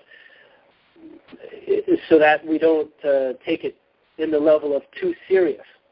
Almost like if you give money to a child, they're not thinking about, college investments. They're thinking about, how can they get themselves some candy or something. Like, how can you use this energy to liven up your in-the-moment experience now? This wishing a new year, it's as if it's like, really do that. Really get into the wishing phase. Really get into the expressing desires phase. Really get into the place where you put out an intention, and you may not think about it. Like a New Year's resolution, you may forget you have your New Year's resolution, but it goes on and brings to you gifts without you realizing that you wished for it at one point. She's saying that is how life works as a young Pleiadian. You just observe and you just make wishes, and you're not in a position to figure out how it works at all. You're just making purposeful, desired wishes, and no one is around to tell them that it's not going to happen. Everything is possible. And so as she is looking at human world, and she's being told that everything is possible, whatever you wish for will happen, and she's very excited about the human world. It's like some kind of super television show for her. It's like the most entertaining environment that you can perceive. She almost thinks of Pleiadians as boring, actually, in many ways, because the humans have so much creativity. They have so much abundance of possibilities that they go out and they explore richly. She wants to be a part of that, and she wants to help people see them bring their manifestations to life. And so she's saying that she has still access to her past life as a fairy. This is, I don't know exactly how to explain what kind of fairy this was, but it's not a earth-based fairy, but it's a fairy that has this sort of limited perspective on things, but unbridled passion for everything that's there. And so she is exploring that right now, that she has unbridled passion for life, that she's been given the open forum to do anything. And she wants to express more and more that there is this vast pool that Earth living people are not aware of, because there's been a lot of information to hide our great divinity, hide our great massive potential. And she's saying if she can offer one suggestion, is to laugh and to giggle more. Just encompass that opportunity more, as that will literally jiggle out the negativity in your life, and making things silly and joyful as an intention, not necessarily a practice, but as an intention, will make life into something that becomes less serious around you, not something you have to do. Like, you don't have to make something silly. Just let things be silly and loosen up. There's a lot of what she understands, and as human children understands, as serious grown-up stuff that's everywhere.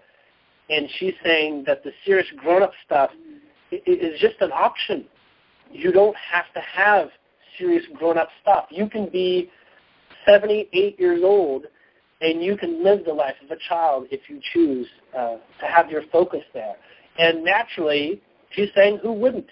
To play and to live in joy is a choice reality that you can have. And she's assuring us that that's what she's going to bring in terms of Pleiadian energy to humans in her lifetime. And she is trying to express that she brings that exuberance to those around her in the Pleiadian world. So she's not like all Pleiadian children. She's apparently been delegated to be the one to talk with us today, as everyone has taken note of her approach to life, and feels that she, is here for us. You can talk to her. Imagine that you can send her psychic emails, and you can encourage her on her journey, and she'll write back in forms of joyful, spirited energy. The emails work in a function of quantum, so really it's simply intentions put out. If you want to strengthen the intentions, you can write down the message to her directly. She's asking me if I'm going to bring her up again so that she can speak again, and I'm going to accept Julian? Yeah. Yes. Julian, before Astriel goes, Astriel, you're a superstar. Thank you for bringing that. You are so gracious. You brought such genuinity and such motivation, inspiration to all of us. And thank you from the desire of my heart that you just brought us to another little point in our relationship, our close, intimate relationship that we're working on, from us here to our star families, you, Astriel. Thank you so much. And, and I want to ask her a question when it's time. People in the Pleiadian community there are already considering coming up with a new ambassadorial term for someone like her because of what she's able to offer. She's a conduit of sorts, but one of the last things she is bringing up is to, is interesting, spend time looking at lights, everything from Christmas lights to the sun and candles, and observe that light doesn't need to be taken for granted. We do take it for granted, but light is a portal of life. Literally, where light derives from, the sources of light, lead to high potential. If you can see the symbology in physical light around you, know that if you happen to gravitate and happen to look at some lights or something like that, know that there is energy that can come through that portal, and that she particularly loves Christmas tree lights, the multiple colors, and that's sort of her energy is much like the joy and the excitement and the randomness of all these different colors on a Christmas tree and how we sort of decorate things. She's basically opening the floor to if both you and Athen have questions or want to say something to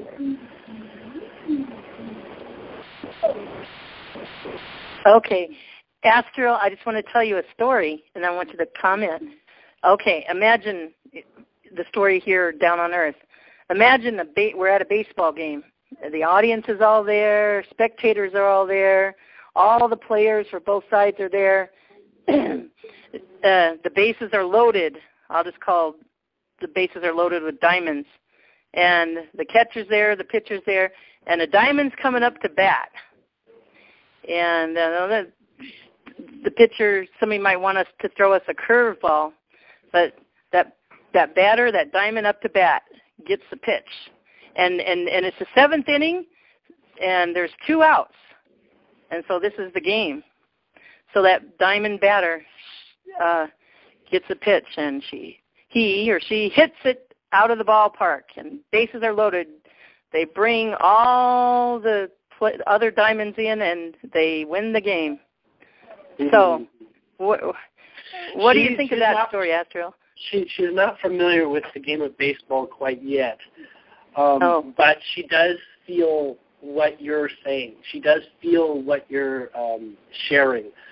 Even though the symbology of the description doesn't work for her, she does know the way that you're feeling as you express it, and that is the kind of excitement that she says. The bringing home aspect, she was following our conversation today, and what she understands as bringing home is true self, is bringing true inner nature or higher self nature, bringing that in and not letting go, allowing us to live from our hearts. It's kind of a big deal, but not to make a big deal out of it, sort of thing. That our heart is that place where sometimes the heart is answering the needs of the ego, and sometimes it is answering or speaking to our deeper or higher self. It doesn't matter. It serves in all occasions. So don't even worry about whether there is judgment for having heart. Whenever energy is coming in, it is a facet of creation, and from what she's been told adamantly is that there is no false creation. There is no wrong creation. All creation has a place in our reality, and it all serves to, whether you realize it or not, it takes our lives to the next level and brings us always to a destination that we may or may not even be aware that we're headed for, that will bring ourselves more love. It's like love begets love, no matter which way you slice it. So she loves that perspective of coming home, because that is, as she feels, is also a process of finding yourself. Such deep wisdom, honey. I love it, Astral. That's so gorgeous. Thank you, thank you, thank you. I honor you. I honor all the Palladians, and I'm talking to you, and we'll figure out a plan and a strategy. So, and others I'm talking to that are here too. And by the way, I want to add that Ethan Julian said earlier, the people are listening to it that are on the call now. Ethan and Julian, get ready, because it's going viral, your stuff and everybody's stuff that we're creating now.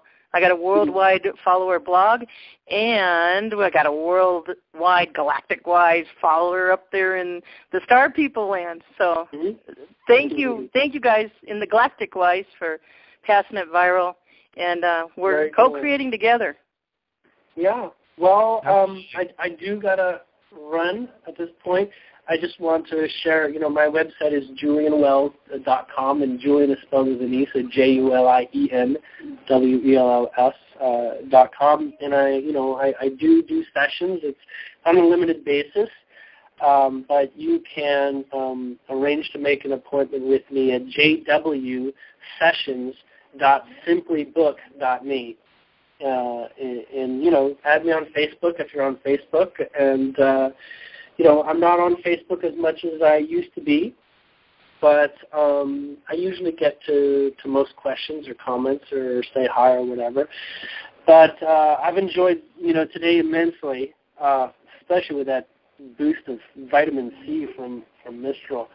And it's almost like a shot of a loving adrenaline of sorts. Anyways, thank you, Athen, for being here. And thank you, Julian. Julian, you're truly a reality programmer. Thank you for realityizing us today. It was truly awesome. And thank you for co-joining with Ethan and you. Your conversations was just really diamondy. Cool. Yeah. All right. Catch you guys later. Thanks, Julian. Take care, everyone, on the line. Bye. Okay, Ethan, are you there? Yeah, I'm here. Okay, and thank you for your contribution. Let's give you your website first and whatever you want to give, and then maybe do the reading and if you want to say anything else. Yeah, just Mastering the Zodiac if you have any questions or if you'd like a personal reading. And YouTube channel is Mastering the Zodiac as well. I do daily, weekly, and monthly horoscopes, so you can follow me on there if you'd like. But yeah, you want to go ahead and get started with your little birth chart reading, Elizabeth? Let's do it. All right, so let's see here. I wanted to make sure we have your birth time at least somewhat accurate. How accurate is 3:30 p.m.? Is it within a few minutes, would you say? See, I don't really know my birth time, but that's what intuition. I asked my mom. It was sometime in the afternoon, around 3:30. So I don't know what would be the best and what way to go. No, that's okay. We can still do it. If I have the time, it makes it a little bit more specific. But no, it'll still be. Let's do it at 3:33. 3:33. Okay. Yeah, p.m. Okay.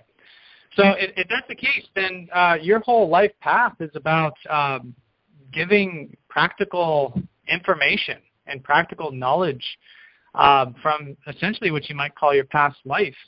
You've got your South Node in Sagittarius, which is that, in past life, you've mastered the philosophical and spiritual divine principles and the fundamentals of life itself. And so with that North Node in Gemini, it's that now you're here to share it and to communicate it and express it, which is perfect in everything you're doing with this radio show and everything, in a very practical way so people can understand it and they're getting the information, conveyed to them in a way that they can relate as well. So that's really beautiful, and that's, definitely in alignment with what you're doing right now at the moment. So the more you do that, the more you kind of expand. Treat life as, taking all of this information and sharing it. Even in day-to-day encounters and with your relationships, it's almost like you're a teacher in this life, and you're helping people take these broader philosophical principles and apply them in a very practical sort of way. So it'll benefit your relationships. It benefits your work the more that you do those types of things in general. Now, all of this is also influenced by your sun, actually, because your sun in Sidereal is in Gemini. So when you were born, the sun was in Gemini, which is very close to your North Node. So there's an expression here. And this is, again, where the radio show, comes into play. It's you've got something to say, and you want the world to hear it. And it's very important. You're breaking up a little bit. Sorry. Oh, okay. In terms of your sun in Gemini, you've got, this message to share and to express yourself. And it's like you want to convey it and be heard. And it's very important that you do. It's the more you express yourself, the more you'll see that, things are unfolding for you, especially in, with work, relationships, etc. But that's where you gain your creative energy. So you gain energy by teaching and sharing and conveying information. So there's that vital life force energy, which is really good for you. Now your moon is in Scorpio, and so this is the depth. And I'm seeing this in your chart too. You got a lot of understanding of the deeper side of life, the fundamentals, beyond the veils, beyond the illusions, the deep spiritual core, which is, what reminds me of a diamond, actually. It's, diamond is, very deep into the earth, and it's, compressed with, all of this deep spiritual stuff, which, in physical form you'd call dirt, but it crystallizes. And the more you go deeper and the deeper you go, the stronger that core is. And so that's what you're doing in this life, is you're going deep.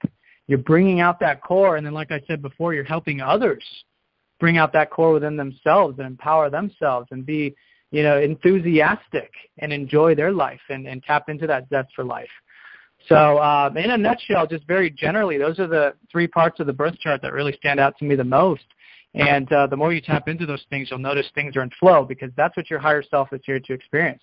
Your higher self has a message to convey, and it's here to teach and help others understand practically these very important divine principles and spiritual principles. My God. Wow. Does that resonate with you, That Elizabeth? Is so encouraging. You are an encourager. And from that information, you got lots of information from that sidereal astrology. Wow, I'm impressed. That's awesome. Yes, right. Yes, and yes. Well, good. Thank you so much, Ethan. You're very welcome. Thank you, Elizabeth. I can't wait to have you and your wife, your partner, on here. It's going to be awesome. Yeah, we'd love to. We're both very excited. She's actually here listening, and she's giving me the thumbs up, so we're both on board. Thumbs up to you too, dear. Keep diamonding your tarot cards. Okay. Is there anything else you would like to say, Ethan, that's been on your heart this week that you want to share with all of us? Anything? No, I'm good, actually. I just want to say thank you again, and thank you all for listening, and it's been my pleasure. Thank you so much. I love you, and take care. We'll talk to you soon, okay? Okay. And your wife take too. Care. Thanks. Bye-bye. Okay, guys. Wow. All I can say is wow. I want to see if Lily's here. Lily, are you here? I have a few things to bring on, and we'll end it with just some good stuff you can take, all of it, all of it in. Drink it all in. Take a drink of the show, guys, and put it in yourself deep, right? Okay, hold on a second.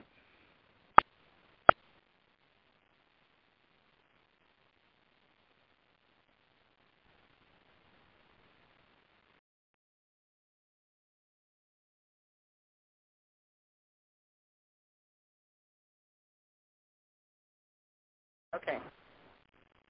All right. I'm back. I'll make sure I'm not muted.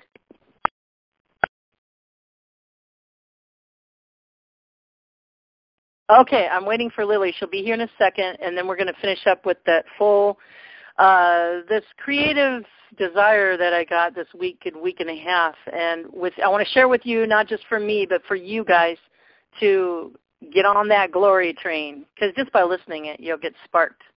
And as things will well up in you. So I encourage you to listen to it. It's not boring. It's not boring. So let me just open up the audience, see if anybody has any comments, questions, want to say hi real quick, and then Lily will be here and we'll finish up the call.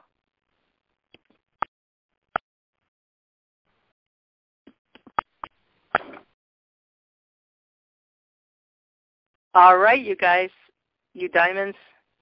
You co-creators with us, you're not the audience. Boing. Anyway, *6 to say hi or bring in a comment. Any questions, anything you have? Anybody? This is Lola. Hi. Hi, I don't have any voice today. I did have, wanted to say, really good show, but I also wanted to ask, I did go into onto tsu.co, followed all of the things, and then it asked for a code. And I tried your number, the 213-58154, and that isn't what it wants. Okay, are you on Facebook? No, I went in the website. No, are you on Facebook? I am on Facebook. Okay, private message me and I'll send you that link. Okay. Is that good? Yeah, that's cool. That'll be all easy. Right. Just click on it. Okay, dear. All right, thank you. Thank you, honey. Bye-bye. Bye. Be well. Be healed. Be healed. In the name of who I am. I diamond you healed. I'll give you a drink. Take a drink of that etheric vitamin C right now. Take that shot. Okay, got it. Okay. All right, dear. Anybody else? And Lily, if you're here, you can come on in. Hey, Lily, or hey, Liz. Hi, Elizabeth Diamond. How are you? I'm Lily here. I'm Lily Diamond. How are you doing, Elizabeth?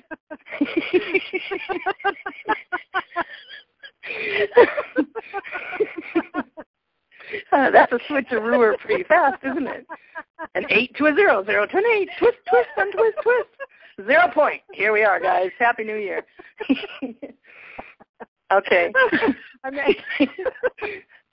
That was a really, really good call. Come back to me. Come back here. I can't hear you. You can't hear? Oh, there. There. I can hear you laughing. Yeah. Very good call. I couldn't talk. I was close to that. You're getting drunk, aren't you, girl? Good. This is good. Yeah. That's that little laughing energy that was it Mitra? Oh, you're kind of blurry. Come closer to the phone. Oh, okay. It's the Mitra that he had talked about, the little kid laughing energy. Plus, every time I've been talking to Liz like all weekend, and every time we talk, we cannot stop laughing. So it's well, and even the laughing morphs into strange sounds, and you're like inside yourself saying, "What the heck am I doing?" Like strange sounds. Yeah. Like, I mean, just let yourself just well up and come out like that waterfowl. Yeah. Yeah. That was a really good show. I was on the other line, like the other code, so I couldn't unmute because it's called explode. And then anyway. I'm a green diamond. What color are you? I don't know. Blue. I got an emerald green diamond. Beautiful. That's cool. I mean, not a real diamond. I'm just said I'm an emerald green diamond. I guess. Mm-hmm. Yeah. Mm-hmm. Anyway, you guys, Lily, is there anything you want to add? And then I'm going to play the full the desire that I got, which I want to share with the world, because not just for me but for them.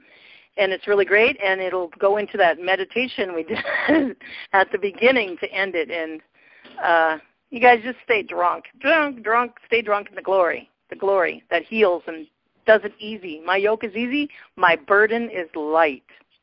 And all what Julian and Anson brought forth. Go ahead, Lily.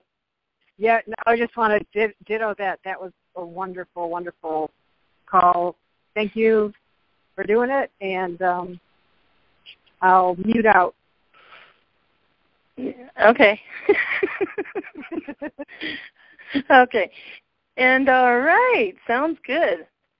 All right. Anybody else want to say hi really quick in the audience, and then I'll start this up? Yeah, hey there. Heather Diamond, how are you, my girlie? I am good. How are you? I'm good. What's new? No, not a lot. Is your host still on? Lily? Yeah, she's here. No, not the host. I'm sorry, your guest. No, Julian and Ethan, they're done talking, and I'm going to finish up the show with a really, really, really good meditation if you want to stay tuned. I do. I had a couple calls, so I missed them leaving. Well, you can listen to the recording, and this is number. I was here for the whole call. I just didn't. I didn't know if maybe any of you guys caught how much the signs have moved. Is it like days or one sign over? I think he said. One, like going if it was a Cancer, it's the next one. Yeah, almost a full sign over. Yeah. So this is reference number 19. Huh? So if you're in the middle of the month, you could be... They're going to do some YouTube specials, little mini YouTubes, and coming up, and we can learn more from that. Awesome. And he has a website. You could go ask him, too. Yeah, I will. Yeah. All right, and thank you. This is reference number 195 pound for you guys if you want to know you can listen to this right after the show at 209-255-1099, then 883267 pound, and then reference 195 pound. All right, perfect. Okay, come on, Heather. Tell us a joke or something. Tell us whatever comes to your heart. Tell us something funny. Something funny. It's coming up in your heart. Bing, there it is. Just do it. My daughter calls me Luma instead of Mom. Oh, how prophetic. Luma. Yeah. Illumination. Woo-hoo. She's started that probably 2 years ago, and she calls me that more than Mom. Aww. I think it's funny, but nobody else does. Aw, I love it. That's such encouragement to you. Uh-huh. Luma, I love it. Thank you for sharing that. That's great. Hey, Elizabeth. Amethyst, hi, honey. Hey, I got a little something funny to add to the conversation. So. Okay. I work at Cracker Barrel, and we got some new signs in, and one sign that tickles me for all your coffee lovers out there, which I am not part of that group, but... oh, wait a minute, Amethyst. Somebody needs to mute out. Star 6, please. Okay, go ahead. Coffee makers. Sorry, start over. For all the coffee lovers, there's a sign that we have at Cracker Barrel, a new sign that says, no coffee, no worky.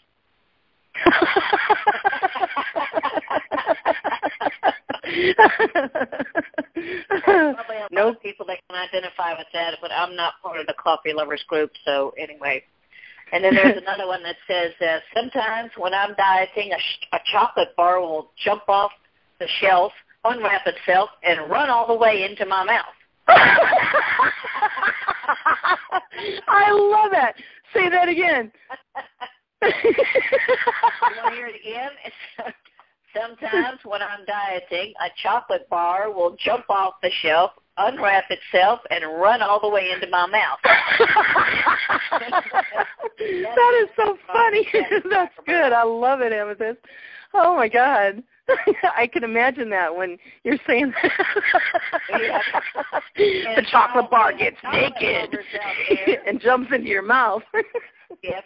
For all the chocolate lovers out there, I just discovered the other day we have an all-chocolate cookbook full of nothing but recipes for all sorts of chocolate confections. How about that? Wow, that's awesome. Ooh, all chocolate. That's what we're going into, all chocolate. Goody, yummy. Yeah, great. Thank you for sharing from your heart. That's great. Thank you. Oh, that makes the call. Okay, anybody else?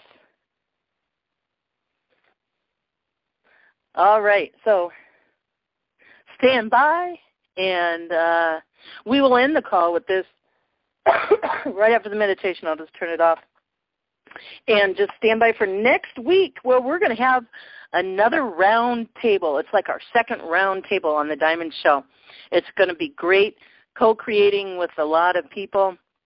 I decided to join in my friend Andrew Fisher. He has a blog talk radio show, Nature of Reality. And me and him will be, and Lily, are going to be hosting the roundtable with Steve Bissett, Tom Clearwater, and Peter Slattery. It's going to be a worldwide roundtable. Peter Slattery comes from the UK, and he's a starseed, so it's going to be a galactic-wise roundtable. And it's going to be great. I'm excited for that.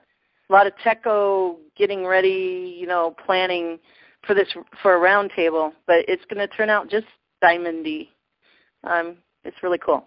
All right, so this is reference 195 pound, and I am going to start this. Let me mute out the room so in case somebody comes in.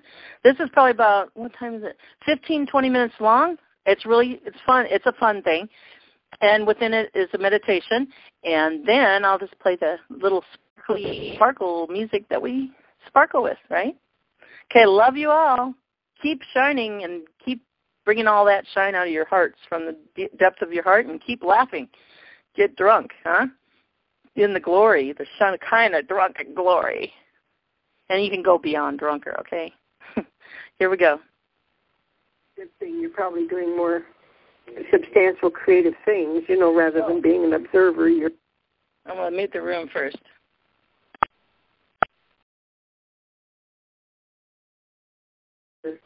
Actually doing something, and that's also very good. Right. When I was dating my first husband, we spent the night in his car with another couple, and right there beside where we were going to view the parade, it was right across from the judging stand, and we climbed up on the side of a bank building and sat on a ledge. I'm surprised that ledge held us all, It was real funny because one of my girlfriends from high school, she and I had known each other since second grade. She and her folks were across the street. They saw me, but I didn't see them, And she says, "Oh yeah, we saw you and Dave up there on that building." Oh my But it God. was really something to see it in person. I've only seen it once, but it was really, really beautiful. Wow. I think I think it's nice to see it in person, but I also think football games and ball games, baseball games and parades and things like that are a lot more enjoyable if you watch them on TV. You get a better view, and you're not out in the cold and everything. Somebody else just tried to come in, and I interrupted them. Go ahead, honey. I heard a voice. Come on in.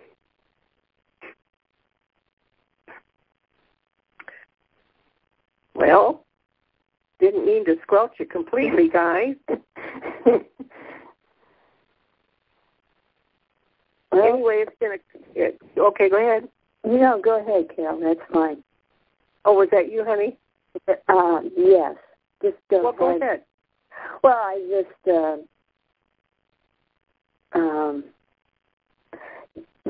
that would be something I would do. Spend the night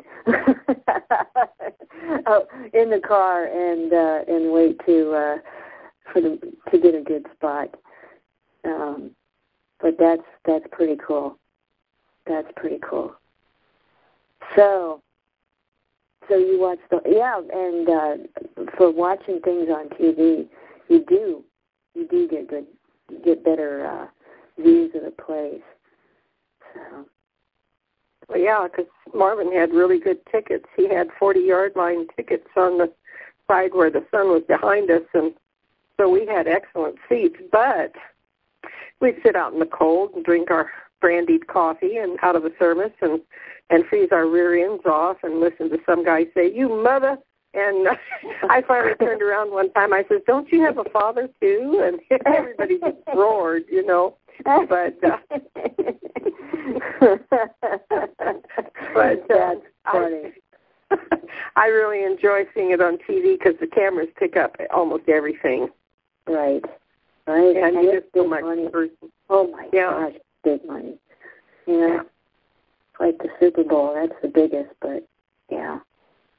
But I'll be glad when horse racing and soccer and football go and wrestling and all those kinds of things go away because of the bodily harm that it causes people, you know. Right. Much as I love horses, I don't enjoy the horse races because of the accidents that can happen. Mm-hmm. Yeah, that video you sent out with the tribute. Those horses were gorgeous. Weren't they, though? Oh, my gosh. Who was that sent that to me? I think it was Myrna, but I can't remember. Very nice. I'll have to. A friend of mine, when I was growing up, she had a Tennessee Walker, and she showed it at the fair every year. And just beautiful. Just beautiful. What color was it? It was, I think, light tan. I can't remember. But her dad used to race horses, too. And have you ever heard, you may not have heard of it, in Ohio, in Delaware, the Little Brown Jug, which is harness racing. Have you ever heard of that? Not the Little Brown Jug. I've heard of harness racing. Yeah, it was actually pretty well known. It was actually but it was a small county fair, but that was pretty well known in throughout the Midwest, actually. So yeah. What was the meaning of Little Brown Jug? Was that the name of the race, or? Well, yeah, and I actually don't know what it meant, but it was where my mom grew up, and it was she went every year, so. Okay, darn. I wonder if that was the prize or something. Well, I don't know. It might have been a bottle of liquor or something. I don't know. That's funny. It is north of Kentucky, so. Oh, that's funny. I don't know. Don't know the story about that, but yeah, that's probably still going on. I mean, that's one of the oldest races. Hello? Yeah, hi. Who's this? You guys are talking. Hi, me, Elizabeth Diamond. Yeah. Hi, Carol. How are you? Hi. I'm fine, honey. How are you? Happy New Year. Happy New Year. Merry Christmas, you guys, Marianne. Yes. I couldn't help myself. You guys are talking about liquor, alcohol. Well, I got some stories to tell you. I'm on a wild adventure, I tell you.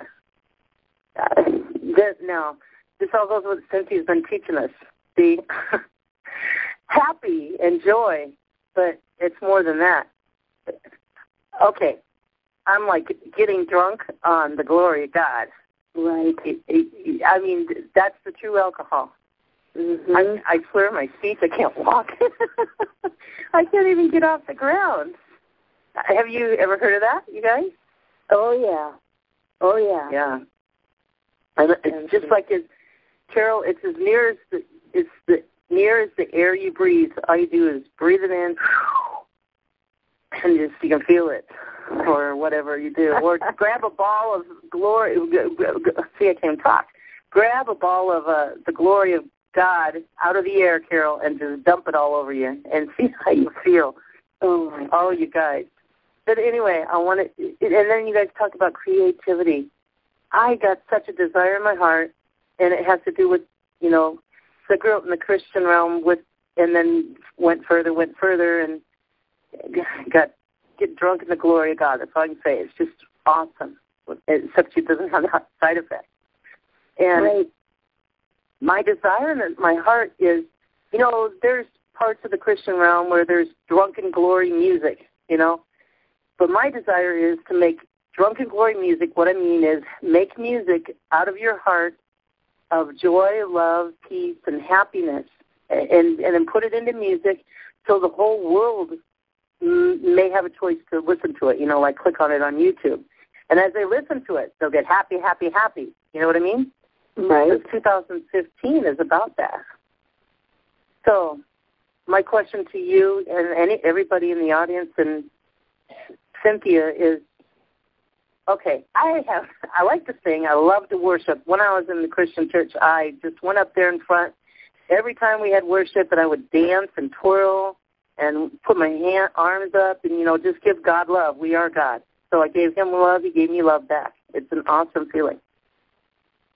But, God, see, I can't even think. I can't remember what I was going to say. So I don't know how to sing. I know how to play the drum. I don't even know how to play drum, play the tambourine. But how do we create something like that? And it's all about co-creating together too, right? So I prayed the prayer one. I prayed the prayer one regarding that. Since Cynthia talks about we're magnetic women. Women are magnetic. We draw things to us. Right. So I prayed the prayer one that I desired to make a music like that, co-creating with people that know how to do the video, know how to, play the instruments and all that, And then I can answer it. Okay. I can answer it. Yeah, I'll tell you exactly what to do. Okay. And you can do it or not. But this will work. Get a good keyboard that has real good sounds, and I highly recommend Roland. They're not very user-friendly, but they have the best electronics,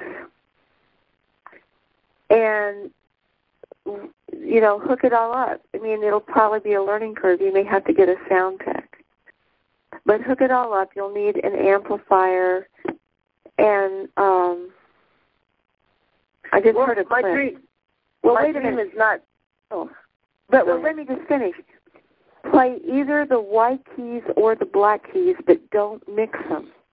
Okay. And do it for an hour and a half. Okay.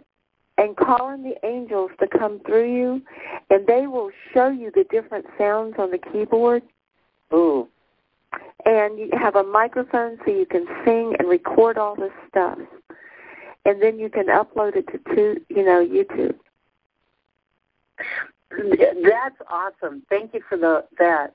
Yeah. And my vision, though, is not just to do it by myself, but co-create it together with people that are drawn, people that are ready, that are filled with the vibrations of joy, love, happiness, that drunken glory already. Well, here's the deal. Here's the deal. Whether you do it alone or whether you do it with people, you agree ahead of time if you're going to play the black keys or the white keys. And then y'all stick to it, and you do it for an hour and a half. If you're going to have dancing, lights, everything, let everybody know ahead of time you're doing it for an hour and a half. Because that's working. That's what the angels told me about this.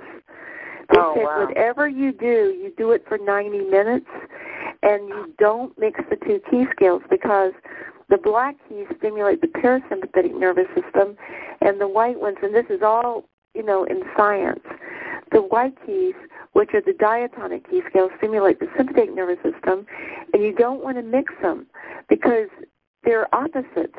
It's like putting on your brakes and your accelerator at the same time. It's like trying to be super awake and super asleep at the same time. But if you'll stick in one or the other, the angels can come through and show you the glory of God. Now, if you do the white keys, you'll see the glory of God in creation. And if you do the black keys, you'll see the glory of God within. If that makes sense. Within yourself, right? Well, in the inner world, yeah, in yourself. Oh. And then you can have microphones that people can sing along with the music. I mean, you can do anything you want with this, but that's what they told me. What about with the guitar and other instruments that you need to figure out what is the equivalent to the black keys, probably on the guitar, be your sharps and so forth. But it's just the way the human body works. Well, you know, my desire is to get a group, and I know now I can't talk. I thought, well, you were telling me, I know why you're telling me this, because I'm a foundation builder, so I'll be doing the foundation part, and I'm a builder, and the others will come. I mean, so you give me the secrets to sell the team. Well, that's true. On the one hand, that's true, but created on the inner and then attracted on the outer. Oh, I get it. Start with myself, right? Yeah. All I have is a drum and a tambourine. Get a keyboard. Well, you can use that too. You can use that too. You can all hook it up. There's microphones that are omnidirectional that you can hook all that up to. Okay, I'm going to get me a nice gift then. I'm going to treat myself with love, right? I'm going to love myself. I'm going to get me a nice keyboard and a microphone to start out with. Thank you for encouraging me that. You're so cute. Listen, you are as cute as you can be. Thank you. Yeah, well, hey, rock and roll. And hopefully when all this change happens, there'll be lots of people doing music. The thing in my heart is, okay, it's in the Christian realm, the drunken glory music, but I don't know if it's in the rest of the world. So I want to do that. Absolutely. That's what the poems of Rumi are about. It's about being drunk with the divine love. I want to get it out to the world in 2015 because this is what's going to unlock the wells in everybody because it's full of love. I mean, it is love, right? When that music is full of the glory. It's very, very powerful. Absolutely. Oh, my God. And I'm shaking. You guys, I'm sorry. I'm really drunk. Woo! Oh, it's just powerful. I thought, here, okay, I got to give it away. Ready? Oh, yeah. Have some glory. I had just been splattered with glory. Oh, that would be a wonderful album, Splattered with Glory. It would be so interesting. People would listen just to see, what on earth could this be about? That's music right there, right? Splattered with Glory.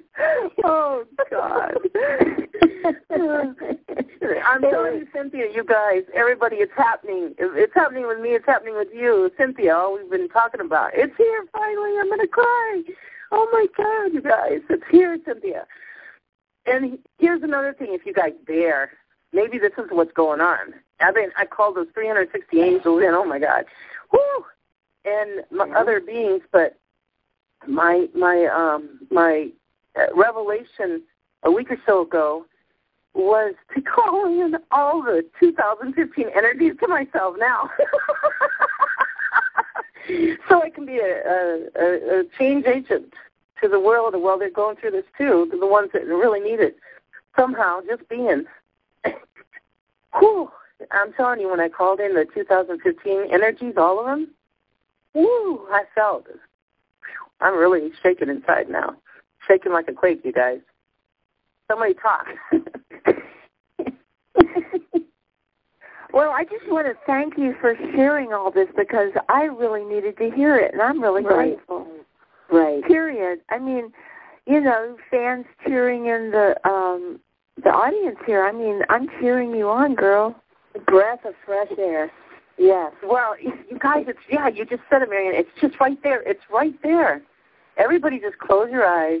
Okay, let's all close our eyes, everybody. Everybody, close your eyes, okay? Now go ahead and be slow and guide us. Okay. Go ahead. Okay.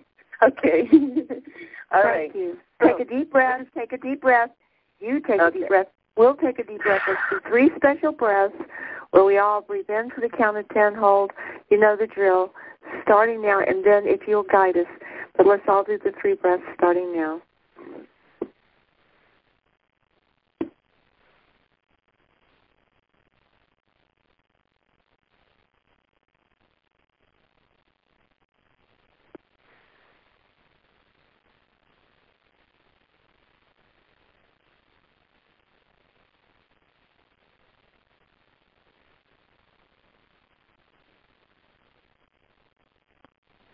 Okay, guys. First of all, this is the revelation for you. I just want to call in all the 360 angels that assigned at each degree around 360 degrees around the earth. I'll call in the divine flame of living love. I'll call in a spiritual cord of equity of each of our ancestors, if you're willing, your ancestors. We call in all of our multidimensional selves. And we call in all the glory, the glory beings from every dimension, and understood and not understood, known or unknown, that will help us in experiencing this and making it real and tangible for us. Thank you. Thank you, thank you. Now, you guys just imagine like your little girl, little boy, sitting in the grass or laying down in the grass if it's more comfortable, in a bed of daisies. And it's a bright blue sky with clouds, little fluffy clouds around the sky. And all of a sudden you see out of one of those clouds a bright pink bubble coming out. It's little and it comes out of the cloud. It starts slowly coming down to you. You keep watching it and wonder, I wonder what that is. You know, your little girl, little boy. You're having fun. That bubble keeps getting bigger and bigger and bigger. And here it comes. It's like 4 inches in front of your face. And you're like, wow. And then you start wondering, what's in there? What's in that big, beautiful bubble? And you see, now use your imagination. Whatever you see love in there. You see love and you recognize that love. And now you're looking around more and you see peace. Peace. Wow. You remember that peace. And you keep looking and you see lots of things in there. Oh, and you discover joy. Joy's in there. Yay. And you see bliss and happiness. And you see all the desires of your heart in there. And you're like, wow, that's awesome. And now you decide, okay, I want all that. I want to drink it all in. So now I want you guys just to blow out and take a great big breath in and suck that bubble right in you. And hold it for a minute. And I just ask for the key from heaven to unlock every well in your body, to let all the dross out and let this joy, love, peace, and happiness in. Blow out. And just feel it all blah, blah, gluey, gluey, gluey, gluey, gluey. Happy, happy, happy, joy, joy, all over you. You might feel sad. You might feel like crying. Go ahead and cry. It's getting all that dross out. You might feel shivers inside you. You might feel dizzy, or it just feels good. You might feel like a marshmallow. You might feel happy, like laughing. But it's good. And keep imagining that. So every day as you go about your time, as you're walking around, what I do, I just imagine that bubble or a big glory drink, and I just go, and then I hold it in a minute, and I blow it out. I can feel it all over me. And when you blow it out, it doesn't go to waste. It goes to the whole world. And as you walk around and talk with people, and sometimes you may not even feel it, you're changing them from the inside out. But first of all, remember, love yourself as that little girl and change yourself from inside out, because God loves you and you are God, and we're all one. So keep that bubble close to you every day. You can imagine that bubble that you just to breathe in every day. Use your imagination. So now let's give 90 seconds to just let it flow on you.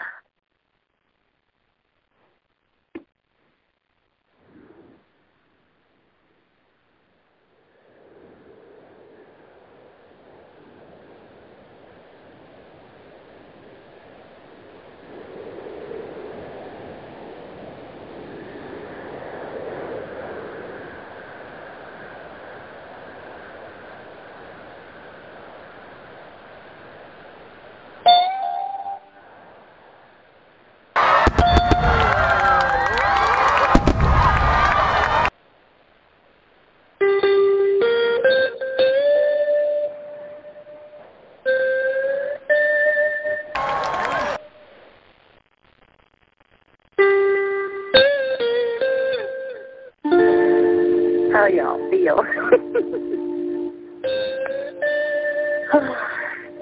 At the very least, you relax. Wow, Elizabeth, thank you. What do you feel? I feel joy. I feel it all the way to the tip of my toes. And what are your sensations in your body? Anything you feel? Just, I'm in my heart. It's just God. It's fun. It's nice. It's just beautiful. I see sparkles. I see, I see a lot of sparkles, and it's a lot of different colors. A lot of different colors. So, well, I tell you, that's the strongest drink you could ever have. That's right. And it's all you need. All you need is God. All you need is love. All you need is love. I was like shivering. Can you tell that? Oh my goodness, you guys. Okay. Anyway, I appreciate any feedback too. If there's anything today or tomorrow or whatever. Thank you. Thank you. That's who you are. That's who you are, though. It's not me. It's that you. It's joyful. Thank you. Thank you. And we can use it at any time. We can call upon it. Yeah. Oh, my goodness. Oh, okay. I'm muting out. I'm going to listen, okay? Thank you, Elizabeth. Thank you, Carol. Thank you so much, Elizabeth. And we ask that this be done according to the highest good of all concerned in each and every moment, in each and every place, with each and every being, that it is transformed and transmuted to be absolutely the highest good of all concerned, no matter what, no matter where, no matter how. That this prayer of this glory drink be configured to adapt to the infinite diversity of creation in a way that's the highest good of all concerned, so that everything gets initiated into supreme happiness, into the splendor and the majesty of divine consciousness, and their desires and their thoughts and their emotions manifesting in their world. And so it is. Give thanks to this time. So be it. So it is. Oh, thank you. Beautiful.